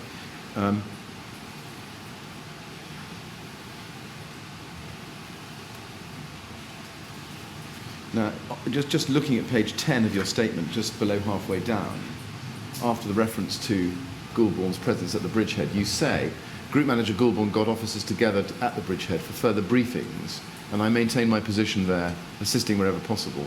Hours into the incident, there was a plan made to clear each floor one by one, so we could confidently say each floor was clear in a methodical manner. You say that was hours into the incident. Do you know what time that was implemented, that plan? No, sorry. Like I say, I think hours in is as accurate as I can be. Right. For the 7 or 8 hours Okay. I was there, the majority was spent on the ground floor. So it would have been at some point on the ground floor. Do you know who the incident commander was at that time that plan was No, instigated? I didn't. Do you remember whether it was daylight? So we were certainly having, so the further briefings certainly went into the daylight hours. Right. but I couldn't be specific on times. So Do you remember what floors you were able to search in this way at this time the plan was implemented? I think when that plan was implemented, they certainly cleared and could confidently clear some of the lower floors. Right. And be sure that those lower floors were cleared. But at the same time, we were trying to fight the fire and other tasks that were taking place. And we'd had firefighter emergencies, missing crews. So there was still, although things had taken a larger command structure and we had a bit more of a plan to implement here, there was still a lot of other things going on, and it was still a very intense environment that we were trying to work in. Do you know why this system was implemented? I don't know why I wasn't a part of the decision making there. I was just aware that it was a plan that was being put in place. Right.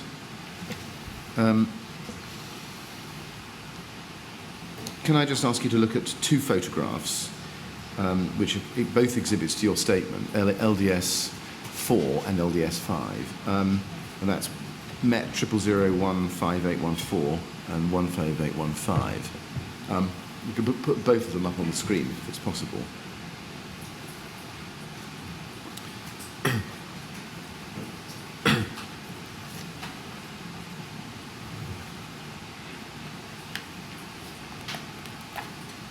Now, first of all, do you know who took these photographs? No. Okay. Do you know where this wall was?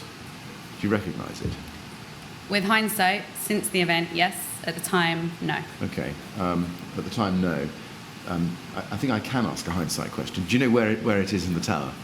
Yes, so I understand this to be on the left of the entrance to the tower. This is on the left wall. Right. I see. Where Watch Manager Williams of Fulham was. Okay. And that door is a door to what? Do you remember? So it leads out to the way crews were coming in and out under the riot shields. Right. That isn't somewhere I went until I left the tower at 8:30. Okay. Now, we can't see a sign which says community room. Do you know what happened to this? Do you know what happened to that sign? No. Okay. Looking at the wall, it says above 10 EDBA, below 10 SDBA. Do you remember any plan or instruction or decision to deploy EDBA above the 10th floor and SDBA below that floor? Yes, I was aware that was a plan that we were implementing. Again, I wasn't a part of the decision making. I was just aware that was the case. Do you remember roughly when that plan was implemented? No, I'm sorry. Right. Do you recall any decision not to deploy crews above the 11th floor at any stage? No, I don't recall there being a specific statement that we're not going above there anymore. I recall us having difficulties getting above certain floors, but that was because of heat and fire as opposed to a order. Okay. And do you remember telling or communicating that problem back to a command unit or the command unit? That we were having difficulties getting past a certain point? Yes. Yes, so those further briefings I refer to is when myself, Brian O'Keefe, Pat Goldborn, Richard Welsh would exchange information, discussions. Right. That certainly would have been a part of it, that firefighters were commenting that they were struggling to get past certain floors due to heat and fire. Heat and fire, all right. Can I just see if I can pin this down to some times? Can I ask you to look, please, at a photograph at MET 000015925.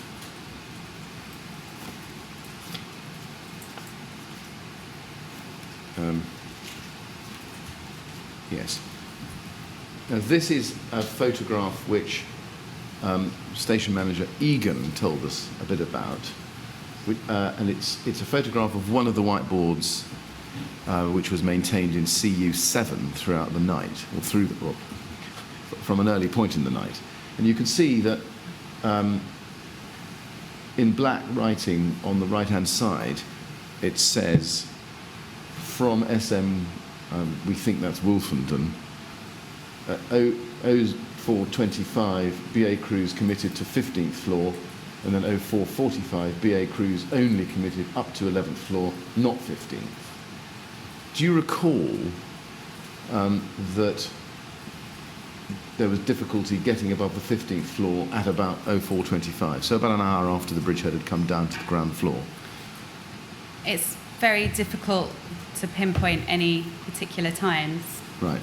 I just know that we were still, definitely at that time, still had FSG calls in progress, still attempting to make rescues, Right. trying to get firefighters as far as we could do safely, or as far as they were able to. Right. There was a distinct desire amongst all of the officers at the bridgehead that we had to push on, keep trying, do the best that we could with the conditions the firefighters were being faced with. Okay. And so I suppose same question in relation to the second of those, 0445, only committed up to the 11th floor. Does that tally with your recollection about difficulties with heat and fire at around that time? Again, I can't put a time on it. I don't know. Okay.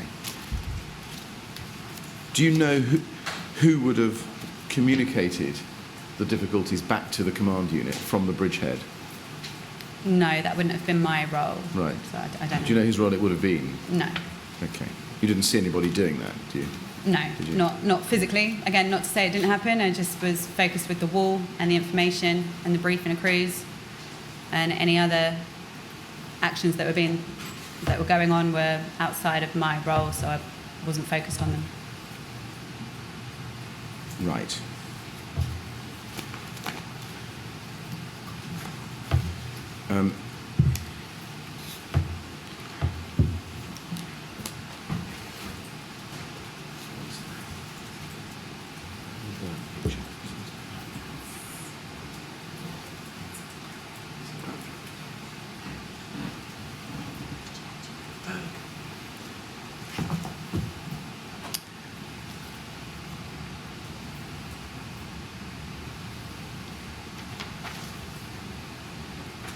Now,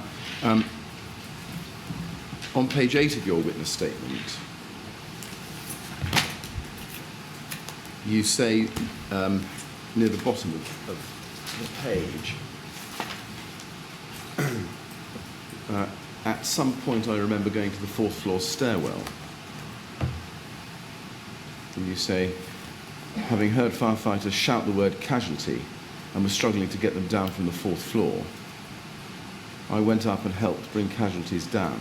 Do you remember at what point in the night that was? So it was from, obviously we were on the ground floor, the bridgehead was on the ground floor. Right. It would have been a time into that, but I couldn't put a Right. time on it, I'm afraid. Okay. When you went up, were you wearing BA? No. Right.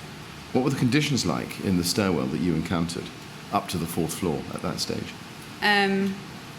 Smoke filled, but obviously lighter the closer to the ground. Was it still breathable? I was able to breathe, but it was a quick move to try and assist the BA crews that were struggling with not only their own air supply and efforts, but also Right. with casualties they were trying to bring down. Right.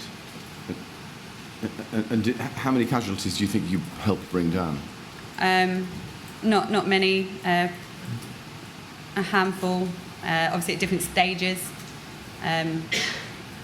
Maybe, I don't know, 3 or 4, maybe 5 at different stages. It just, if we heard firefighters on their way down or knew they were on their way down, we would try and run up to help them, knowing how exhausted they would be, and to hand a casualty to a fresh pair of hands is beneficial to the crews and the casualty.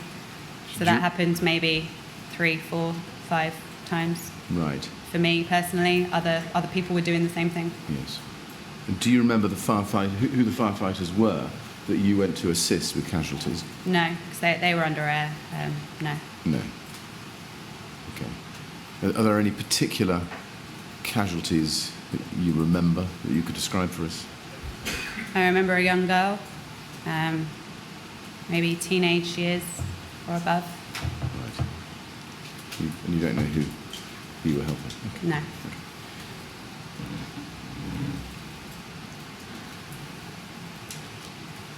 I'm just going to show you one more photograph, and it's exhibited to your statement.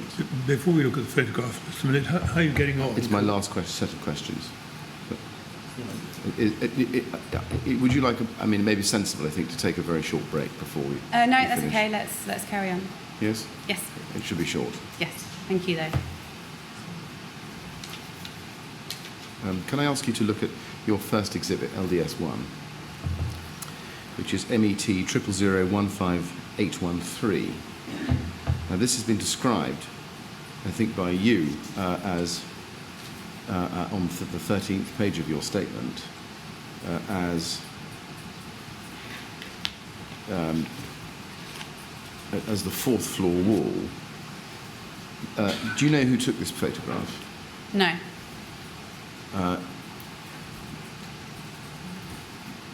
I think you say it's not your writing and you didn't write anything on the fourth floor.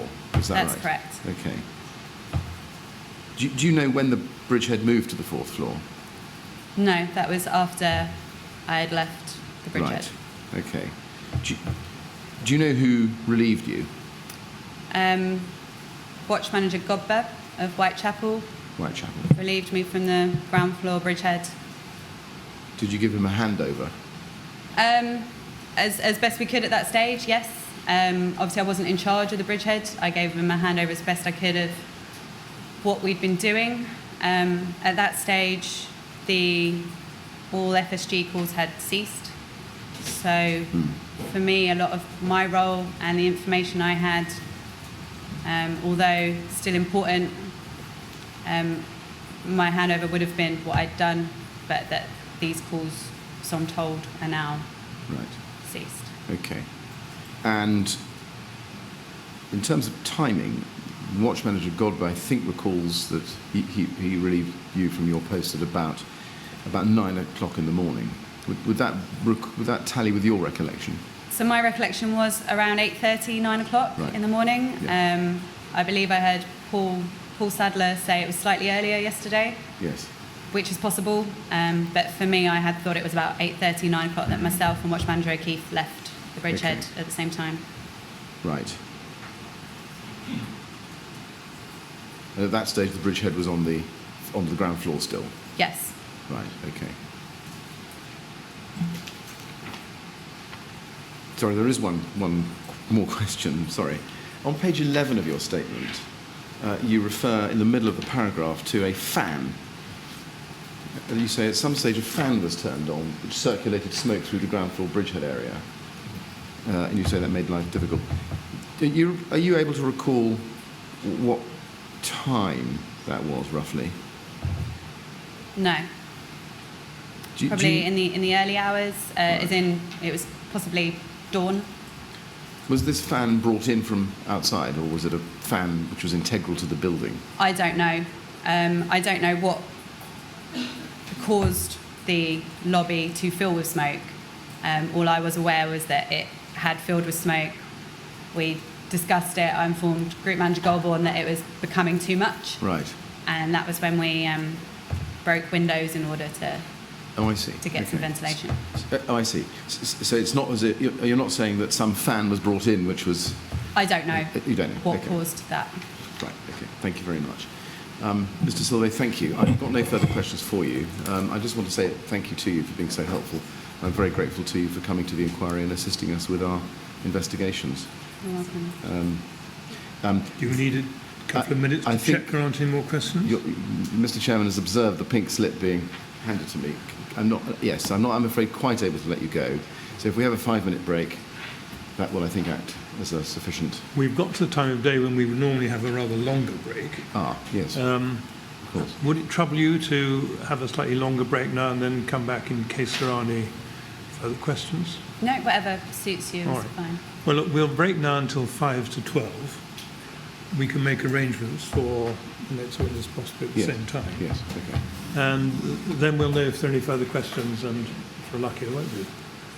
Anyway, No all right, problem. 5 to 12, and no talking about your evidence further out, please. Okay, thank you. Thanks so much. To go with the usher.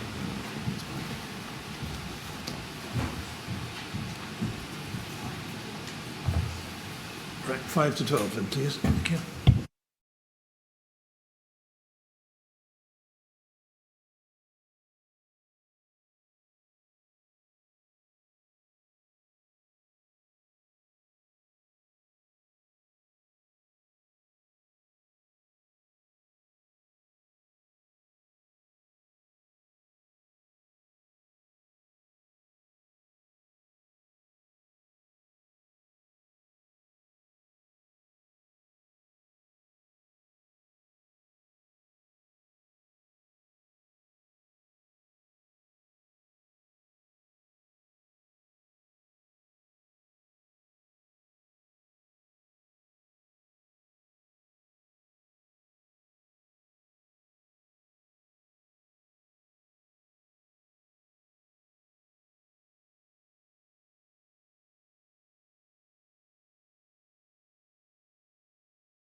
All right, Mr. Silvo, we'll Yes. see if Mr. Millett's got some more questions.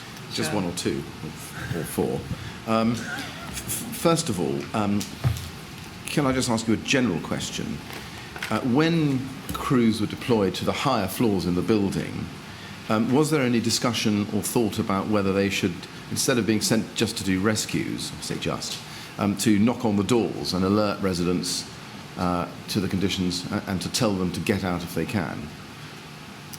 So personally, that wasn't part of the brief. I was detailing rescues to specific flats. I know that a lot of firefighters would do that anyway, but obviously in this case they were also directed to certain floors and certain flats.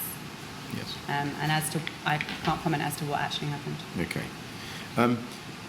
Can I just ask you to look at the photograph we looked at before, which is MET 000-13074, which is Exhibit 8 to Justin O'Byrne's witness statement, 000-13074. We looked at this yesterday, and I know you said that you didn't, this wasn't your writing and you didn't play any part in this.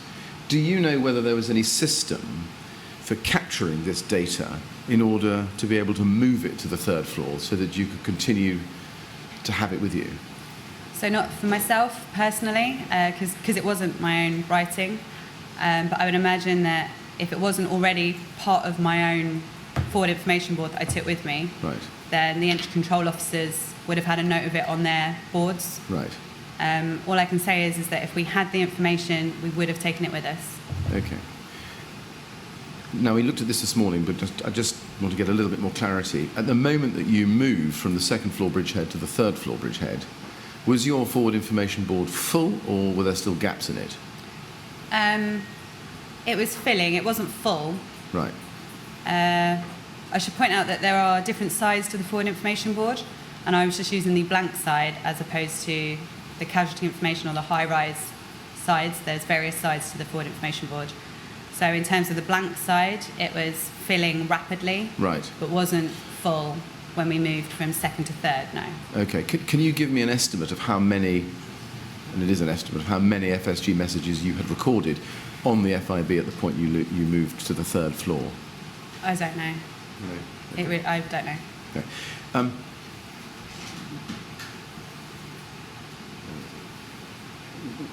When you were operating the bridgehead on the third floor, were the entry control boards, which are different from the forward information boards, as you know, but others don't, were they also being filled with information?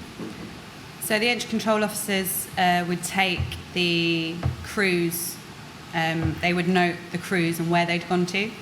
Right. So they've got a very small box of remarks where they would make a note of where they'd been briefed to go to and what call sign they were using, so therefore which station those crews were from. Right. And that's the kind of comments that they would take on the board. Okay. Like I say, it's only a very small box. And did that information on the entry control board, as opposed to the wall or the FIBs, did that get recorded anywhere permanently, like a photograph or a piece of paper where the information was written down? Not that I'm aware of. Right. And what would happen when a crew came back to the bridgehead with that information and a new crew tallied in? What would happen? So the crew receiving their tallies back, what would Yes. happen to the information Yes. there? So the nature of a chinograph and the plastic cover on the entry control board would mean that it would be wiped off to then free up the space for the next crew Right. to go in. Okay. Okay. When crews presented to you, the bridgehead, with pieces of paper, whether they were control information board white forms or whether they were 2x3s, how long did you have that piece of paper? Well, first of all, did they give you the piece of paper? So it would have been a combination. Some crews handed it to me, some crews showed it to me, some crews just sort of put it out in front of all of us. So it wasn't always handed into my possession. Right. Some crews would have taken it with them. Right. So yeah, there would have been a variation across crews for that. Right. And how long did you get to either have, hold, or look at these pieces of paper? Not long, Right. because of the the pressure and the intensity and the quick turnover of crews and the information that was flooding in throughout the night, that wouldn't have been long, because we would have been keen to get crews in as quick as possible and crews out and update information. Yeah. So it wouldn't have been long. And those pieces of paper that weren't taken by the crews with them, what happened to those? I don't know. Did you keep any yourself? So like I said, I think some crews took it with them, Yeah. so I don't know what happened to that. After that, and then I don't know about the ones that might have been handed to me. I don't know what happened to those. Right. Did you give them to Brian O'Keefe? Not that I recall, Right. no. Obviously at the ground floor there was a point where we were stood in some water. If they got dropped later on, then they'd have been lost, but that would have been after they'd been recorded onto the wall. Right. Okay. Yeah. Okay. Thank you very much. Now, I think that really is it. I don't have any further questions. So can I say once again, thank you very much for coming and helping us with our investigations.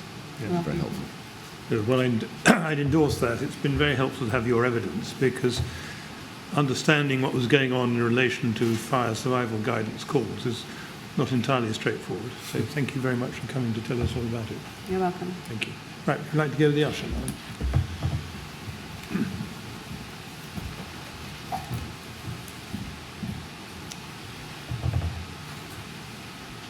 Yes, just a minute. Yes. Now, our next witness, Mr. Chairman, is Watch Manager Peckham. I think it would be sensible to have a 5-minute break, so I can, as it were, say hello to him. Yes, and get things organised there, if that's convenient to you.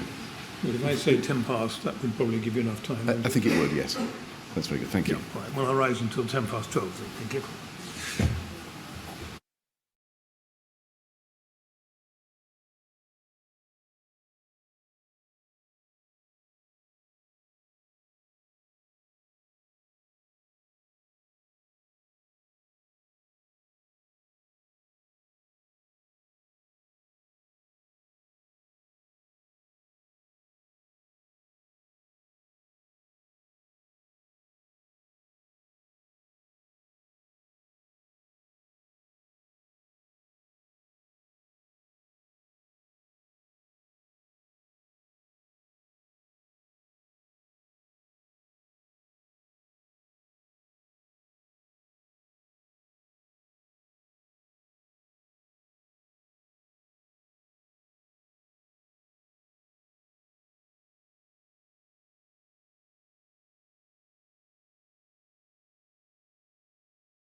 Yes, Mr. Millett. Yes, Mr. Chairman, our next witness is Watch Manager Anthony Peckham.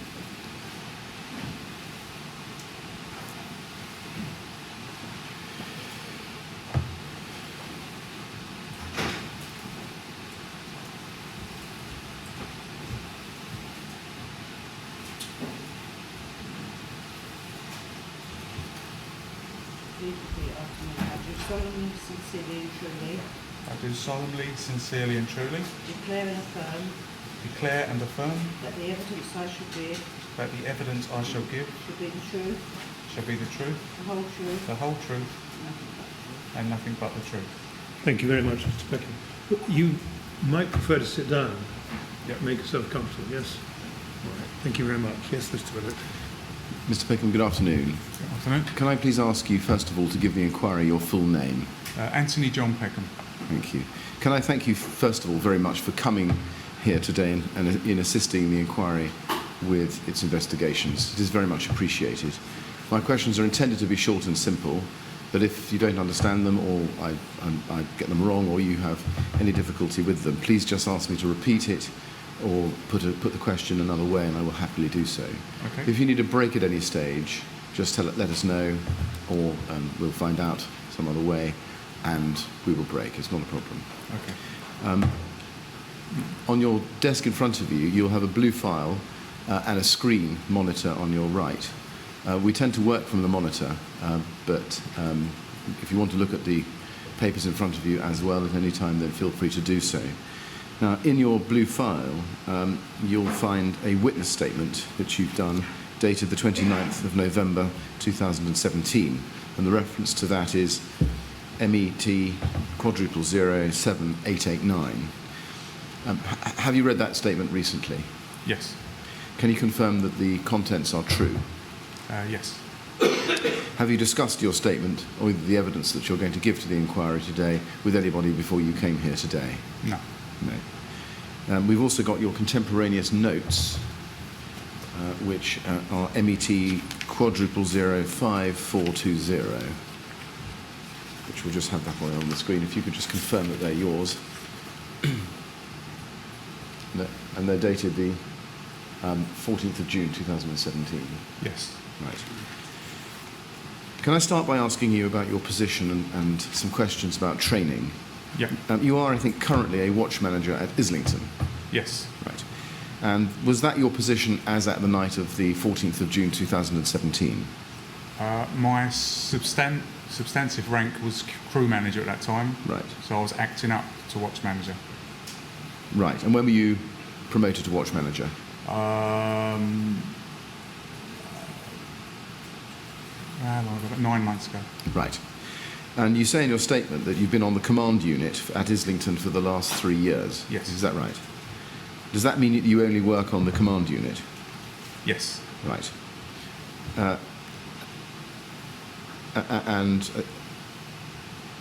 as at June 2017, how long had you been a crew manager? Since how long? Approximately 8 years. 8 years. Yeah. Okay. Prior to 2011, I think you were in active service on the run, as you call it. Yes. Right. And can you explain what training you received as an active firefighter in relation to high-rise firefighting? Just in general terms. From being a firefighter through to my role on the CU, or specifically on the CU? Well, let's take the first of those as an active firefighter. Okay. We obviously we keep up to date with the operational notes, as read those regularly. We would do drills and some simulation over the course of years. And as the operational notes change, we would obviously look at those and discuss the impact of any changes that may or may not have happened over the previous years. Yes. And as an officer on the command unit, Yep. what would you get any specific training on attendance at high-rise fires? Not specifically, no. We'd have to keep up to date with, obviously the note, the high-rise procedures, but no specific training other than things that might be related to it, like sectorisation and things like that. Okay. Could you explain for us what a command unit is and does? Okay, it's a truck with resources on it, such as radios that will cover all the command and fireground and main scheme radios. It has computer screens on it that we've got a command support program that allows us to map the area, give us the hierarchy of officers, enhanced communications, whiteboards to, and tabards to distribute for sector commanders. We can order resources from there.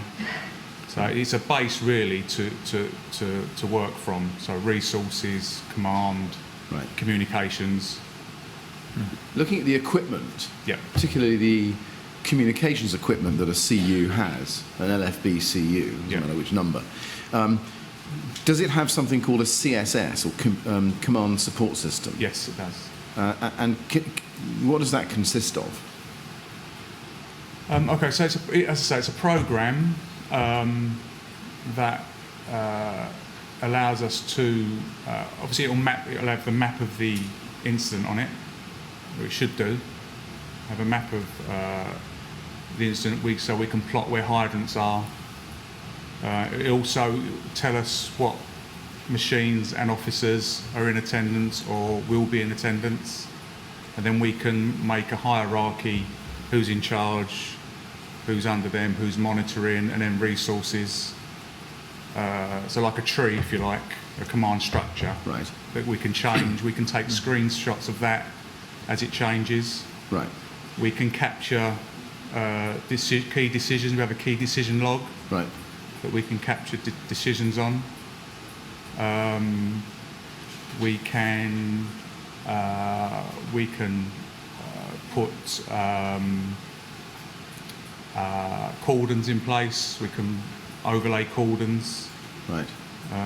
Would it be used ever to record incoming or outgoing fire survival guidance information? Not on the CSS. Right. No. No. Are you aware whether a command unit has something called a remote striker camera? I'm aware of it. What does it do? What does it do? Well, since I've been on a command unit, it's never been used. Right. And as far as I'm aware, it's never been in operation. What would it do if it were to be used? I couldn't tell you because it's something that's never worked. Right. Right. To my knowledge, anyway. No, that's fair enough. And are you familiar with something called a Toughbook laptop? I'm familiar with it. Is it on a CU? It was then, it's not now. It was at the time of the fire, was it? I believe so, yes. Do you know why it was taken off? Because they were never used either. Right. Since I've been on the unit, they've never been working. Never operated or never operational? Both, I believe. Right. To my knowledge. What if it did work? What would it have done? You could use it remotely, so you could get CSS and use it remotely from the command unit, is my understanding. Right. But I've never been trained in the use of the tough books. Right. Would they be able to be used for recording and communicating fire survival guidance information? I'm not 100% sure, but not to my knowledge. Right. Have you ever heard of something called mesh node? Yes. What is it? Mesh nodes. Not something I could describe to you, if I'm honest. Right. Well, give us a does hint. I couldn't describe them to you. Let me see if I can lead you a bit with this. Yeah. Is it something which would enable you to create a Wi-Fi network on the incident ground? I don't know. Is there anything that you know of which the LFB had in its command units, or indeed any other appliance, which would enable the creation of a Wi-Fi network on the incident ground? No. Right. That I'm aware of. Does or did, on the night of the fire, a CU have a webcam facility? Can you elaborate for a webcam facility? Yes, so an ability to put a camera out onto the incident ground to record visually and well, at least visually, what was happening in real time. A link? Do you mean a link? To Well, a webcam? yes, okay, a link. Yes, there is that facility. Right. Do you know whether it was used on the night of Grenfell Tower?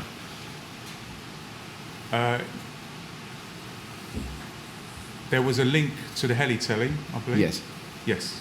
That's, but apart from a webcam link to the heli-telly, do you know whether there was a webcam link more generally? No. Right. Can I ask you a general question about CU equipment? Was there a robust way in which a command unit could instantaneously and reliably communicate accurate fire survival guidance information that officers on the CU were receiving from control to the bridgehead without relying on radio or pieces of paper? Only by use of a runner, a physical person, other than a radio. It would have to be a physical person. Right. So, I see. So the three ways of communicating Yep. between the CU and the bridgehead Yep. were radio, pieces of paper via a runner, is that right? And a runner who would transmit a verbal, oral message. Yes. Yeah. So no electronic communication between the CU and the bridgehead at all. No. Is there a reason why that is? I can't answer that. It's never been there. Right. Maybe it's never been needed. But, Right. Now, on page 2 of your statement, you say 4 lines, or 3 lines down, the bit I want is 4 lines down. The vehicle is equipped with maps, policy documents, and the ability to create organisational charts, and the ability to provide fire survival guidance. Can you just elaborate and explain what you mean when you say that the vehicle can provide fire survival guidance? yeah. When fire survival guidance is in place, an extra command unit is usually mobilised together with senior officers and an appliance to provide extra support and to carry out the role of fire survival guidance. So it's a dedicated machine and crew for that specific task. Right. When you say carry out the role of fire survival guidance, Yeah. does that mean giving the guidance, No. or does it mean simply acting as a chain in the communications link? Yes, a chain A link in the communications chain from control. from control. Yes. So is the idea that the CU will simply receive messages from control and pass them to somebody at the Bridgehead. At the bridgehead. Yes. Right. And can you tell us what is the standard process for communication with control or from control? Usually radio. And what channel would that be? It can be various channels, normally 3, or depending on if it's specifically for the fire survival guidance, but we'd operate on channel 2 and 4 Right. generally, Right. or we can go to other channels Okay. depending. And looking at the link between the control room and the command unit, you say that's normally a radio link. Yeah, And is that between a radio operator in the control room and a radio operator in the command unit? that's correct. Right. And the radio itself would be, you said, either channel 3 or possibly 2 or 4. Would that be the main scheme radio? Yes. Right. And that radio link, would the messages going back and forth be recorded? I don't know. Right. We certainly wouldn't record them our end. Whoever controlled record them, I'm not aware. On the CEU, Yeah. you've obviously got a radio receiver and Yes. transmitter. What other equipment, communications equipment, do you have on the CEU which would enable you to communicate with or take communications from the control room? We have a mobile phone. Right, Each command unit has a mobile phone right. and has mobile phones hardwired as well. Okay. So right. So you've got the radio, you've got the mobile, Yeah, and you've got a handheld. handheld, Yeah.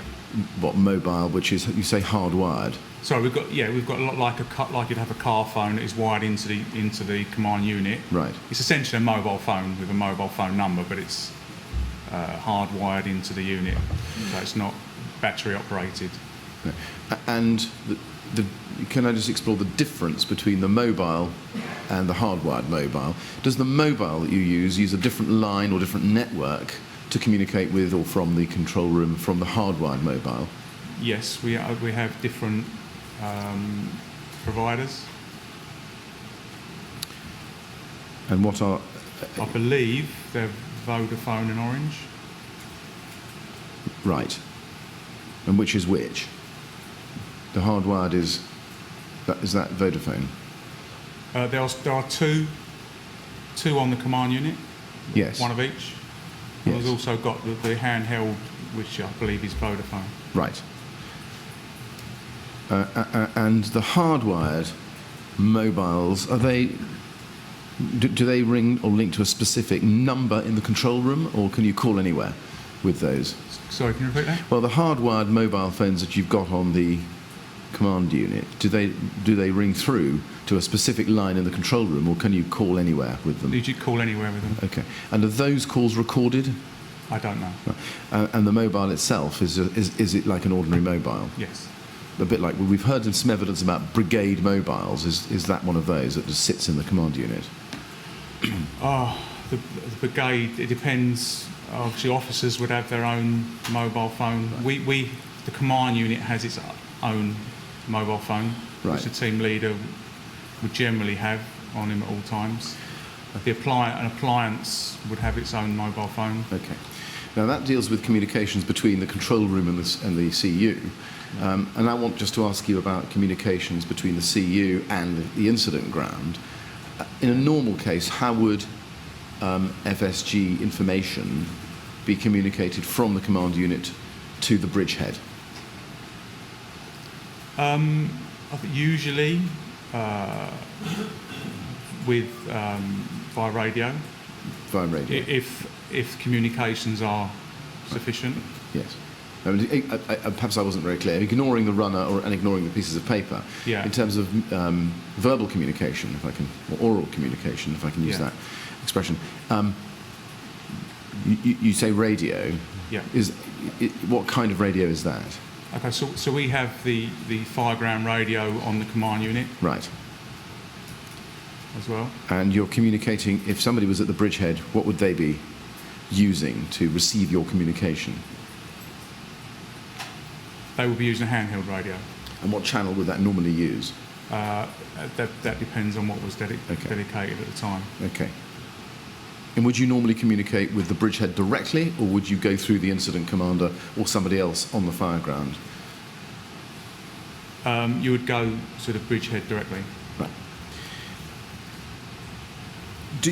Do you have any experience personally, as someone who's based on the command unit, of dealing with fire survival guidance calls at incidents? Previous to Grenfell Tower? No. Yeah. No. So for the 3 years or so that you worked on the CU at Islington, you never handled any fire survival guidance No. calls? Right. Is the management of fire survival guidance calls on a command unit something that you ever received any training on? Other than reading the note, no. Reading the note. What note? The fire survival guidance 790, I believe it is. The policy. Policy 790. Sorry, yeah. Right. Okay. Policy note. Okay. You've read. Did you read that as part of your as part of any specific command unit training, or generally? No, it's something generally we should be aware of. Right. In your command unit training, did you ever do any live exercises involving high volumes of fire survival guidance calls?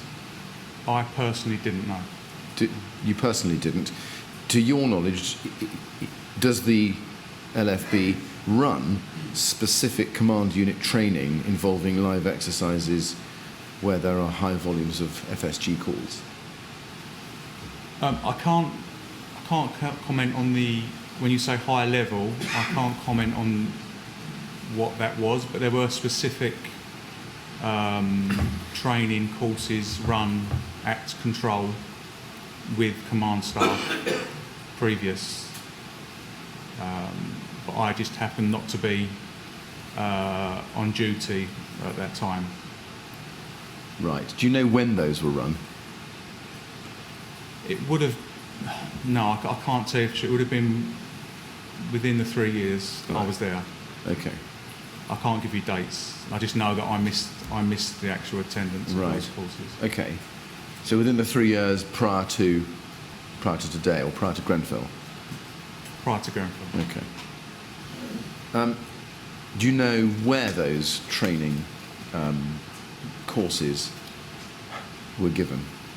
I believe it was Merton. Control Merton. Centre, yeah. The control staff. Okay. So as a live exercise, that wouldn't be involving a tower or anything like that.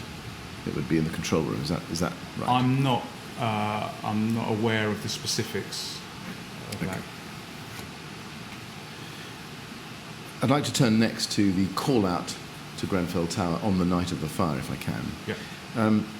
On the night of Grenfell Tower, you, I think, were on duty at Islington.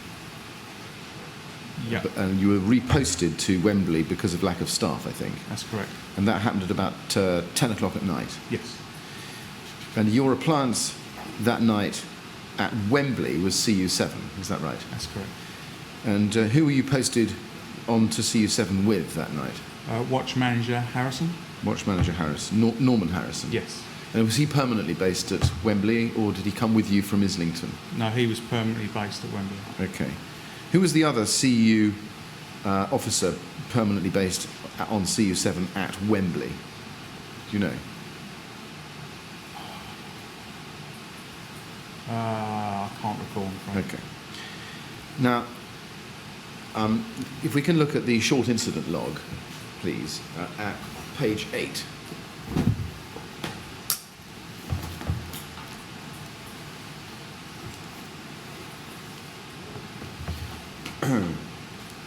We can see that CU7 was assigned at 1:15:28. Does that sound about right to you? Yes. And we can see that the CU7 was mobile to incident at 1:23. Again, does that sound about right? As your status 2 time? 123. That seems a little long, but we maybe didn't press status 2 straight away. Well, I was going to ask you. I mean, it's 8 minutes. Yeah, that seems a little long. Right. Now, on page 2 of your statement, just below halfway down, you say, we travelled in our Command Unit 7 vehicle with Norman Harrison driving. We both had some idea of where the location was, but we also utilised our MDT machine. Yeah. The journey was approximately 10 to 15 minutes travelling using our emergency bell. Yeah. If that's right, that would mean that you would have arrived at Grenfell Tower at about between 1:33 and 1:38.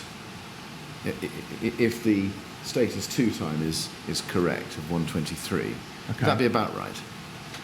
It was my perception of it. I couldn't say how accurate that was.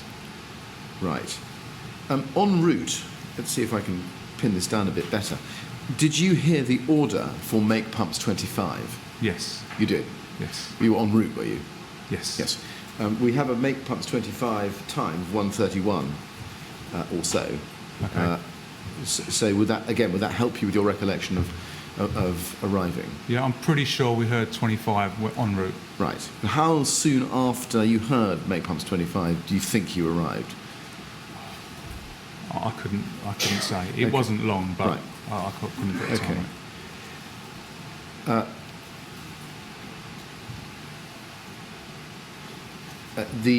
And I don't need to turn this up, but for your knowledge, the operational response report, which has been prepared by the LFB for the first hour of this incident, at page 72, gives an arrival time based on GPS data of 1:42:04. Again, would that sound about right?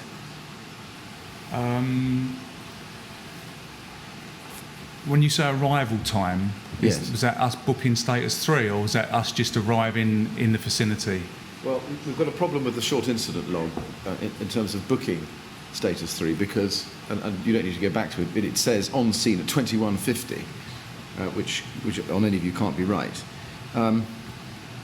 If you look at, let's go to it then. If you look at the operational response report at page 72, I'll show this to you.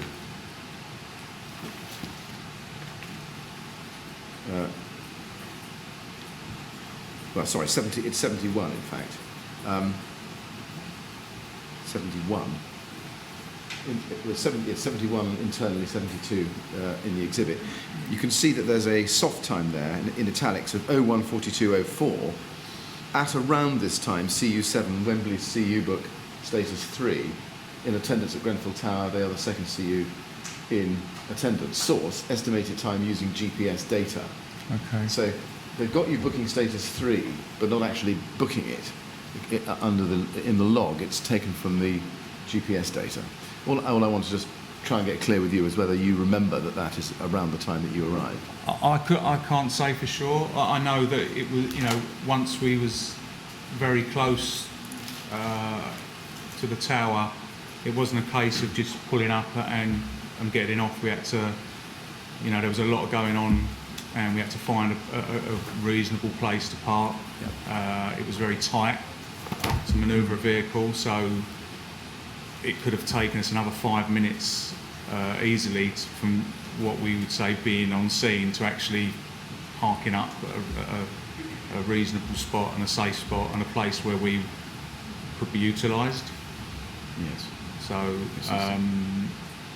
that's the best I can give you with regards to time. Okay. All right. We quite easily could have been on scene a while, but actually the time we got parked up, it could have easily been another 5 minutes. The time we parked up safely. Yes, I see. Would you normally book status 3 before or at the same time as you parked, or after?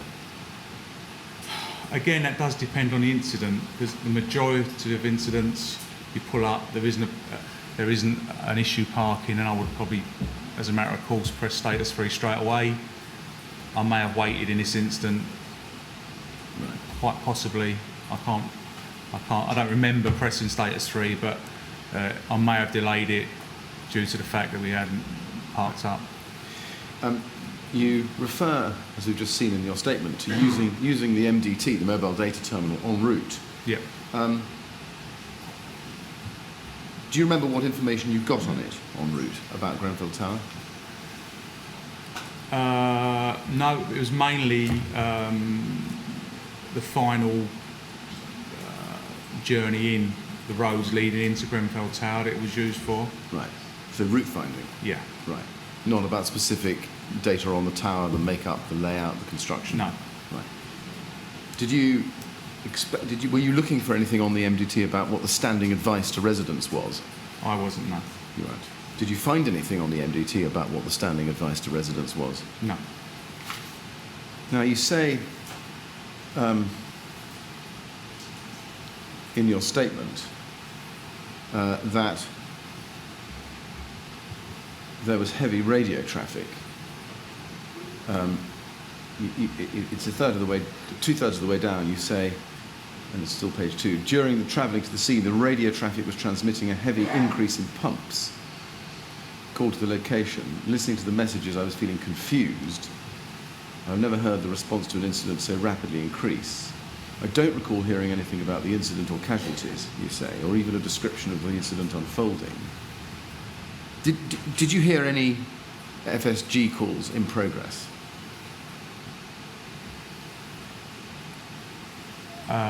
We wouldn't hear them. We wouldn't actually hear the calls. Sorry, let me put it differently. Did you hear any radio traffic about FSG calls? Do you remember? I believe we understood FSG was in progress. Do you remember hearing any specific radio transmissions from control to a pump, G271, confirming persons reported? No. Do you remember hearing any radio transmissions to a pump G261, Acton's pump ladder, about a fire on the 20th floor, for example? No. Do you recall any radio transmissions from control, again, to Acton's pump ladder G261, to the effect that there were lots of fire survival calls and people asking lots of questions? No. No. At the bottom of page 2 of your statement, you say that the first sight of Grenfell Tower you say, came from approximately 1 mile away. I had a view of the building from halfway up. I could see that it was already 2/3 alight. And then you go on to say, there were bits falling from the tower. At this time I couldn't see what this was, but there was definitely something falling from the building. And then you go on to say, I could see it was burning fast and appeared to be going outside in. Yeah. By this I mean that the fire was burning from the outside of the building and then entering to continue. That was while you were en route, was it? Yes. Okay. At that stage, did you have any particular thoughts about what might be happening? No. Did you have any thoughts at that stage, and I appreciate this is a mile away and prior to arrival, about whether the building's compartmentation was holding?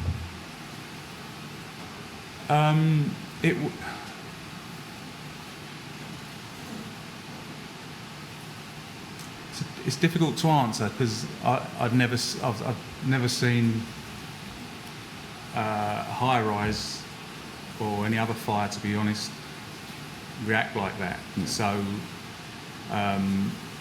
obviously I subsequently know it was cladded, but at that time it didn't occur to me, and Right. I've not given it any thought. So it was confusing to me to see a tower burn like Right. that. What did you think might have been falling from the building? A part of the building, Right. It was part of what that was, I had no idea, but there were certain parts of the building were falling away. Right. Can I just follow something up then, arising out of that? On page 6 of your statement, you say, towards the bottom of the page, I recall seeing footage of a fire in a high-rise building in Dubai previously. Yeah. And you go on to say, on this occasion, the fire appeared to stay on the outside of the building. The building was on fire and then appeared to fall away rather than penetrating inside. Your recollection of the Dubai fire, was that something you recalled on the night? No. So No. this is after the event, is it? Yeah, it was on reflection. Okay. Do you remember when you saw or heard about the Dubai fire? I remember watching it live on telly. I think right. it was I could be mistaken, but I think it was a New Year's firework. Yeah, there were a number, in fact, in Dubai. Do you remember which one it was? Do you remember, Second? do you remember which? There were a number in Dubai of exterior fires. Do you remember which year this one was? I don't know. It's recent, I think. Okay. It was definitely. I'm almost sure it was New Year's Eve. Right. When you got to Grenfell Tower, did you have any thoughts about how similar or different this was from the Dubai fire you'd seen on television? I don't recall comparing it on the night. Okay. Now, you arrived, and you say in your statement that you parked about 150 to 200 yards away from the tower. Yeah. And that's a third of the way down page 3. Let's just have that up there. Can you tell us where? And I'll show you a map. which we've taken some of the witnesses earlier to. It's JOB1, which is Justin O'Byrne's first exhibit, and I'll get that up. It's MET 000130078. Now, yeah, that's it. That's north at the top, south at the bottom, and the tower is the square you can see in the middle of the map there. Using that and doing the best you can you tell us where CU7 parked?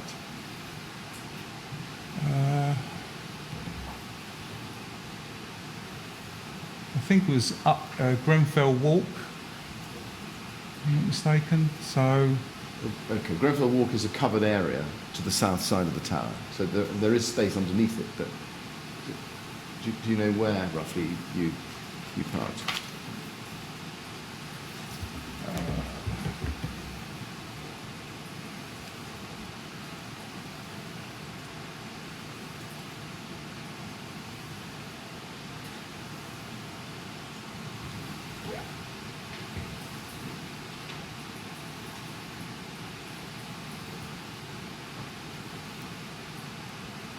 yeah, I can't make out the road there actually. I'm looking at the buildings, I suppose that you make out the road, but I'm sure it was on Grenfell Walk, where it says ramp, round about there, halfway up. Right.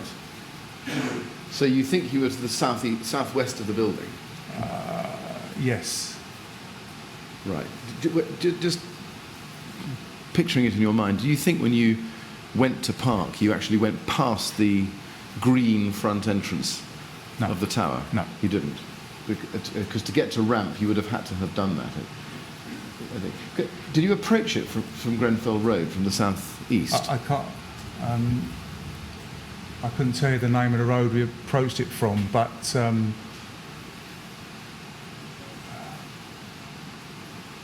maybe I'm getting confused with the map. But right. Okay. Well, let I know where we was in relation to CU8. Well, I was just going to ask you. Yes. Because you say in your statement on page 3, a third of the way down, that you passed Fulham's CU8. Yes. Do you know where you did that? Or where did they park? Do you know? Well, that they were like in a side, so I might be looking at it the wrong way around, the map, but we passed CU8 on the side road and then parked sort of on the hill as you walk down to Grenfell Tower. Right, okay. I think CU8 was parked on Bowmore Road at the junction with Grenfell Road, where you see Cycle Hire Station. Ah, yes. Okay. So here? Yeah. We'll park there? Yes. So okay. we would be in... So yeah, I've got it mixed up. That makes sense now. Yes, we were somewhere halfway down this road here. Grenfell Road? Yeah. Okay. Right. Now, I think you went initially to CU8, didn't you? Yes. Why did you go there first? Because on reporting, you would normally go to the first CU and the team leader and Right. ask what they needed from us. Okay. You know, So that's normal policy, is it? Yes. You weren't instructed to go there? No, we would Okay. make ourselves known that we were in attendance, Right. and then they would tell us what was needed from us Okay. Did you know that CU8 was already in attendance? because we'd passed it. Yeah. Only because you passed it? Or did you hear it on the radio? I can't remember. Okay. Would you have got the any kind of message that CU8 had gone status 3 either over the radio or on the MDT? We would have got it if we'd have heard it, yeah. But with sirens going, you don't always hear every single message No. that's sent. Certainly some detail is missed. Okay. But normally you would expect the fact that CU8 had arrived and was status 3 to be radioed to you. Not to us directly, no. It would have been, they would have sent a message to control Yes. to let control know they were the incident command vehicle. And control would then do what with that message? Just acknowledge it. Right. And then they would then know to send any subsequent radio traffic to them. Okay. And would you receive notification of that acknowledgement? Not specifically, no. Okay. Were you aware when you arrived who the incident commander was? No, I wasn't. Did you take steps to find out? No. Why is that? Why did you not think to take steps to find out who the IC It was? wasn't a priority.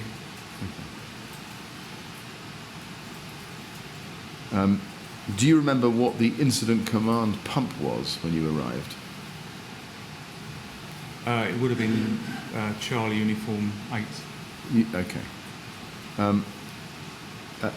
Mr. Merrick, are you familiar with Daniel Merrick? Yes. Okay. Do you know him other than from this inquiry?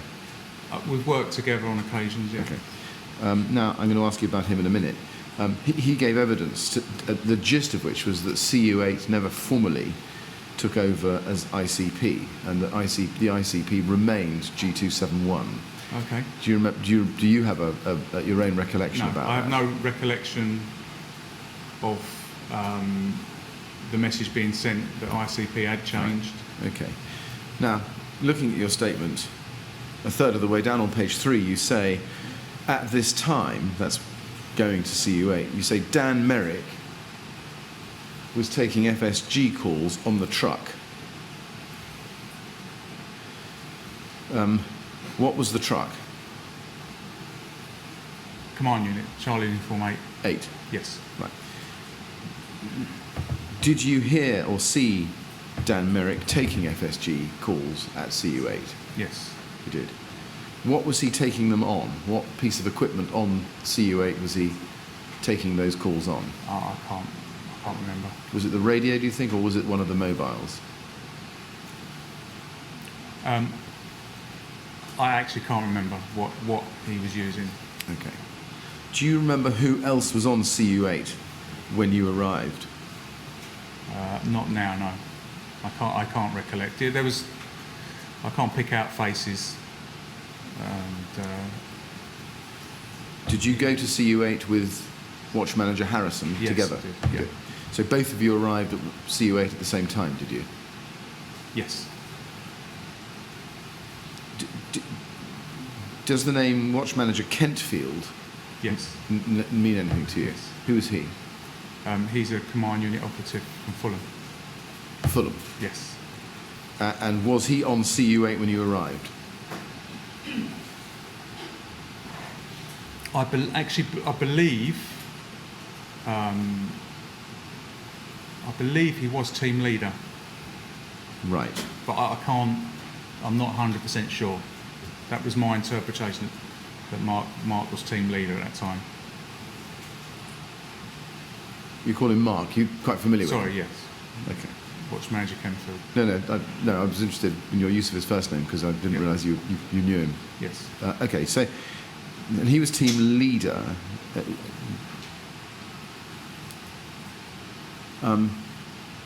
That's my recollection. I can't say for sure, but that is my... I seem to remember thinking he was team leader. Right. And was he physically on CU8 when you arrived with Norman Harrison? I honestly can't recall. How did you discover that he was team leader on CU8? I believe I saw him come back at some point. I saw him at some point on the command unit. CU8? Yeah. Right. Okay. What about Station Manager Egan? Do you remember seeing him at CU8? Well, first of all, I should ask, do you know who he is? Yes, I do. Okay. Do you remember seeing him at CU8? No, I can't say for sure. He arrived at status 3 at 1:58. Right. Does that help you try and recall whether you saw him on CU8? If you're asking me, can I definitely say for sure? The answer is no. No. What I'm asking you, what you remember the best you can. Yeah, I don't remember him being on CU8. Okay. That's not to say he wasn't on it, but No. I can't remember because I was pretty task focused almost immediately when I got onto that Yeah. unit. So there was a lot going on my peripheral sound and vision. So there was a lot going on, Yes. but I was task focused. So it was hard for me to pick out detail of what went on from my short time on CU8. Yes, I understand. Let me just try a couple of more names with you if I Sure. can. Do you remember Group Manager Goodall being on CU8 at any stage? For sure, actually. Yes, You do. yes. And what about Group Manager Welch? Richard Welch? No, You don't remember him? no, I don't. Okay. Now, we have a record of Group Manager Welch taking over as IC at 0204 and 20 seconds. Do you have any recollection of Group Manager Welch taking over as IC? No, I do not. You don't. Do you remember any handover taking place? Any handover between incident commanders taking place? No. Okay. Do you remember seeing... Do you know someone called Andy Walton, Station Manager Walton? Name's familiar, but I can't put a face to him. Okay. We have a record of a major incident being declared from CU8 at 0206. Do you remember that? No. Were you on CU8 when a major incident was declared, do you think? I'm not aware that I was. Okay. I don't remember the major incident being declared, so I can't tell you Okay. where I was. Now, you say in your statement, halfway down page 3, you say, at this time I can't remember if I was using the FSG phone or radio, but I began assisting Dan Merrick and taking messages. Did you do this immediately you arrived at CU8? Pretty much, yes. Right. Did anybody ask you to do it, or did you just volunteer to do it? I think I volunteered. Dan Merrick was pretty much inundated with calls. I can't recollect whether he handed me the phone or radio, or I took it, but it was pretty much to assist him. Now, you say in your statement, as I've just shown you, I can't remember if I was using the FSG phone or radio. The reference to the FSG phone there, is that the reference to the one of the two mobiles that you described for us earlier in your evidence this morning? To be honest, I'm not sure what I was using. Right. It's a bit blurry. Right. Do you remember whether somebody was using the radio on CU8? I would be surprised if they wasn't, but I can't say for sure. Okay. It's Do you- unlikely we'd be using both phones and not the radio. Right. Do you remember how Dan Merrick was taking the calls? Sorry, can you elaborate, please? Yeah. Was he using the phone or was he using radio? As I say, don't know. I can't clarify who was using what. Do you remember how Dan Merrick was recording the messages that were coming to him?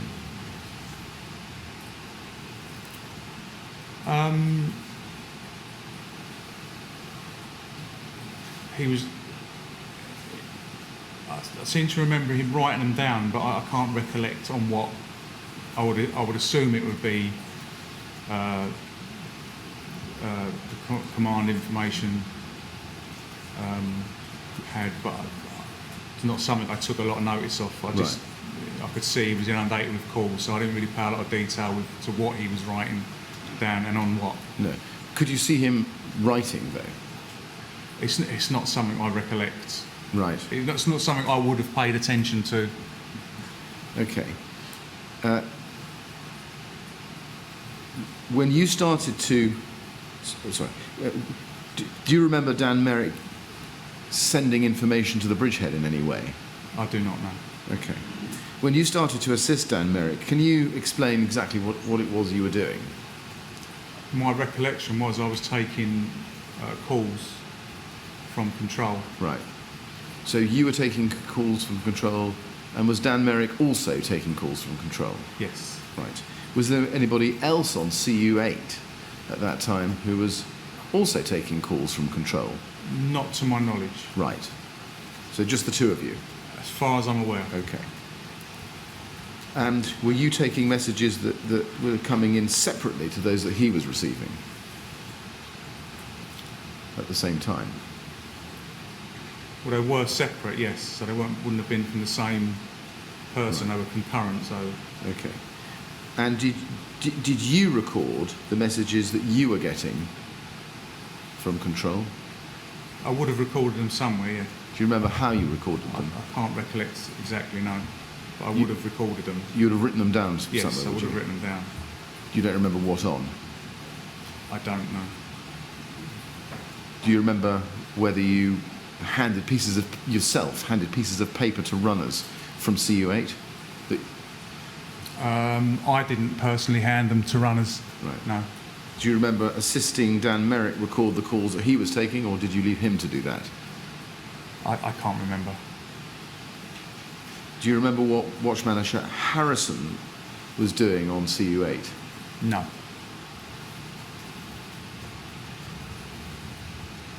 Now, when Dan Merrick gave evidence, he said that some of the information that was coming in when he was on CU8, you'd started to record on whiteboards. Do you remember recording information on whiteboards?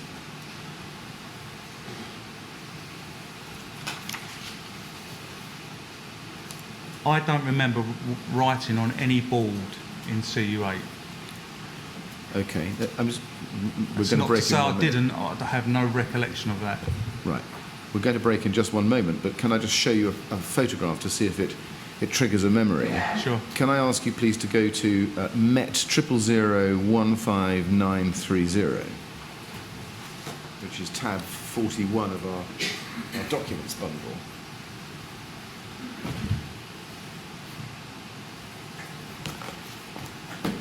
This is a photograph taken of a whiteboard done on CU8 before the move to CU7. Yeah.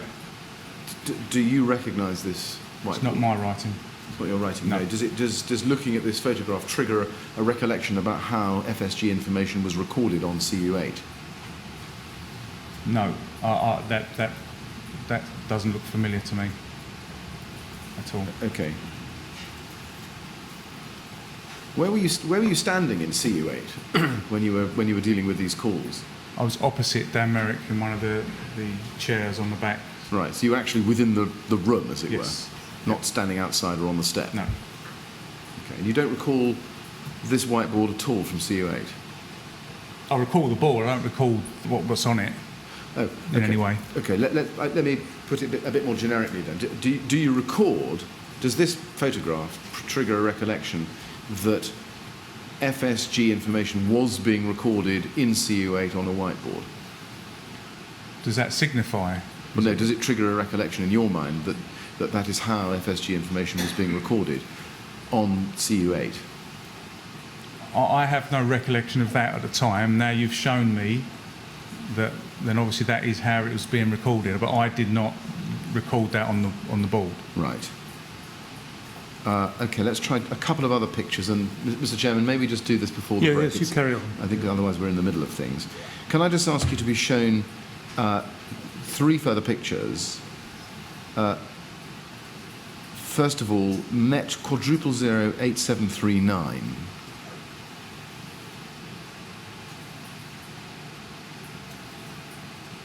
Now that's a whiteboard that came from CU8.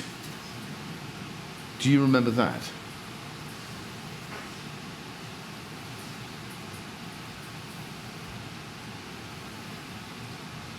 No, it doesn't look familiar to me. Right. Can I show you 8740? Does that look like a whiteboard that you recognise on CU8?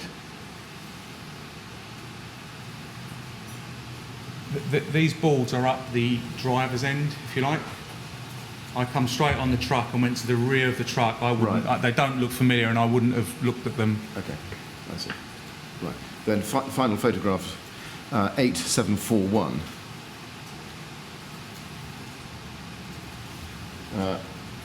There are, you can see this is CSU8 Yeah. Fulham.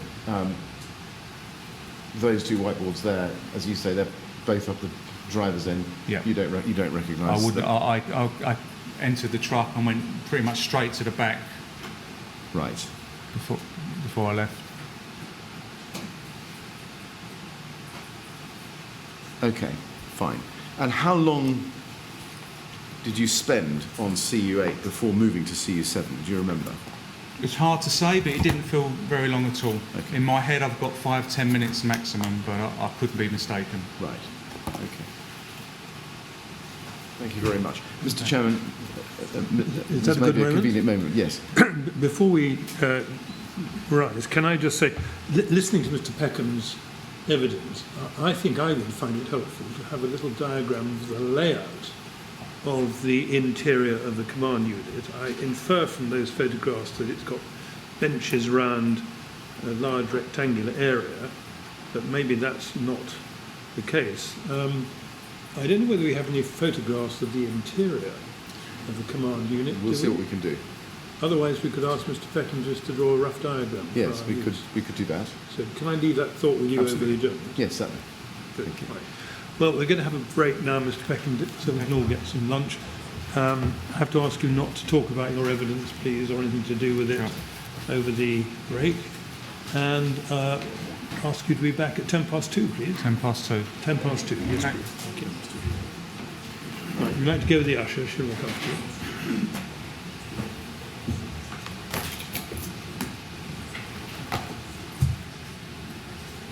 Good. 2:10 then, please.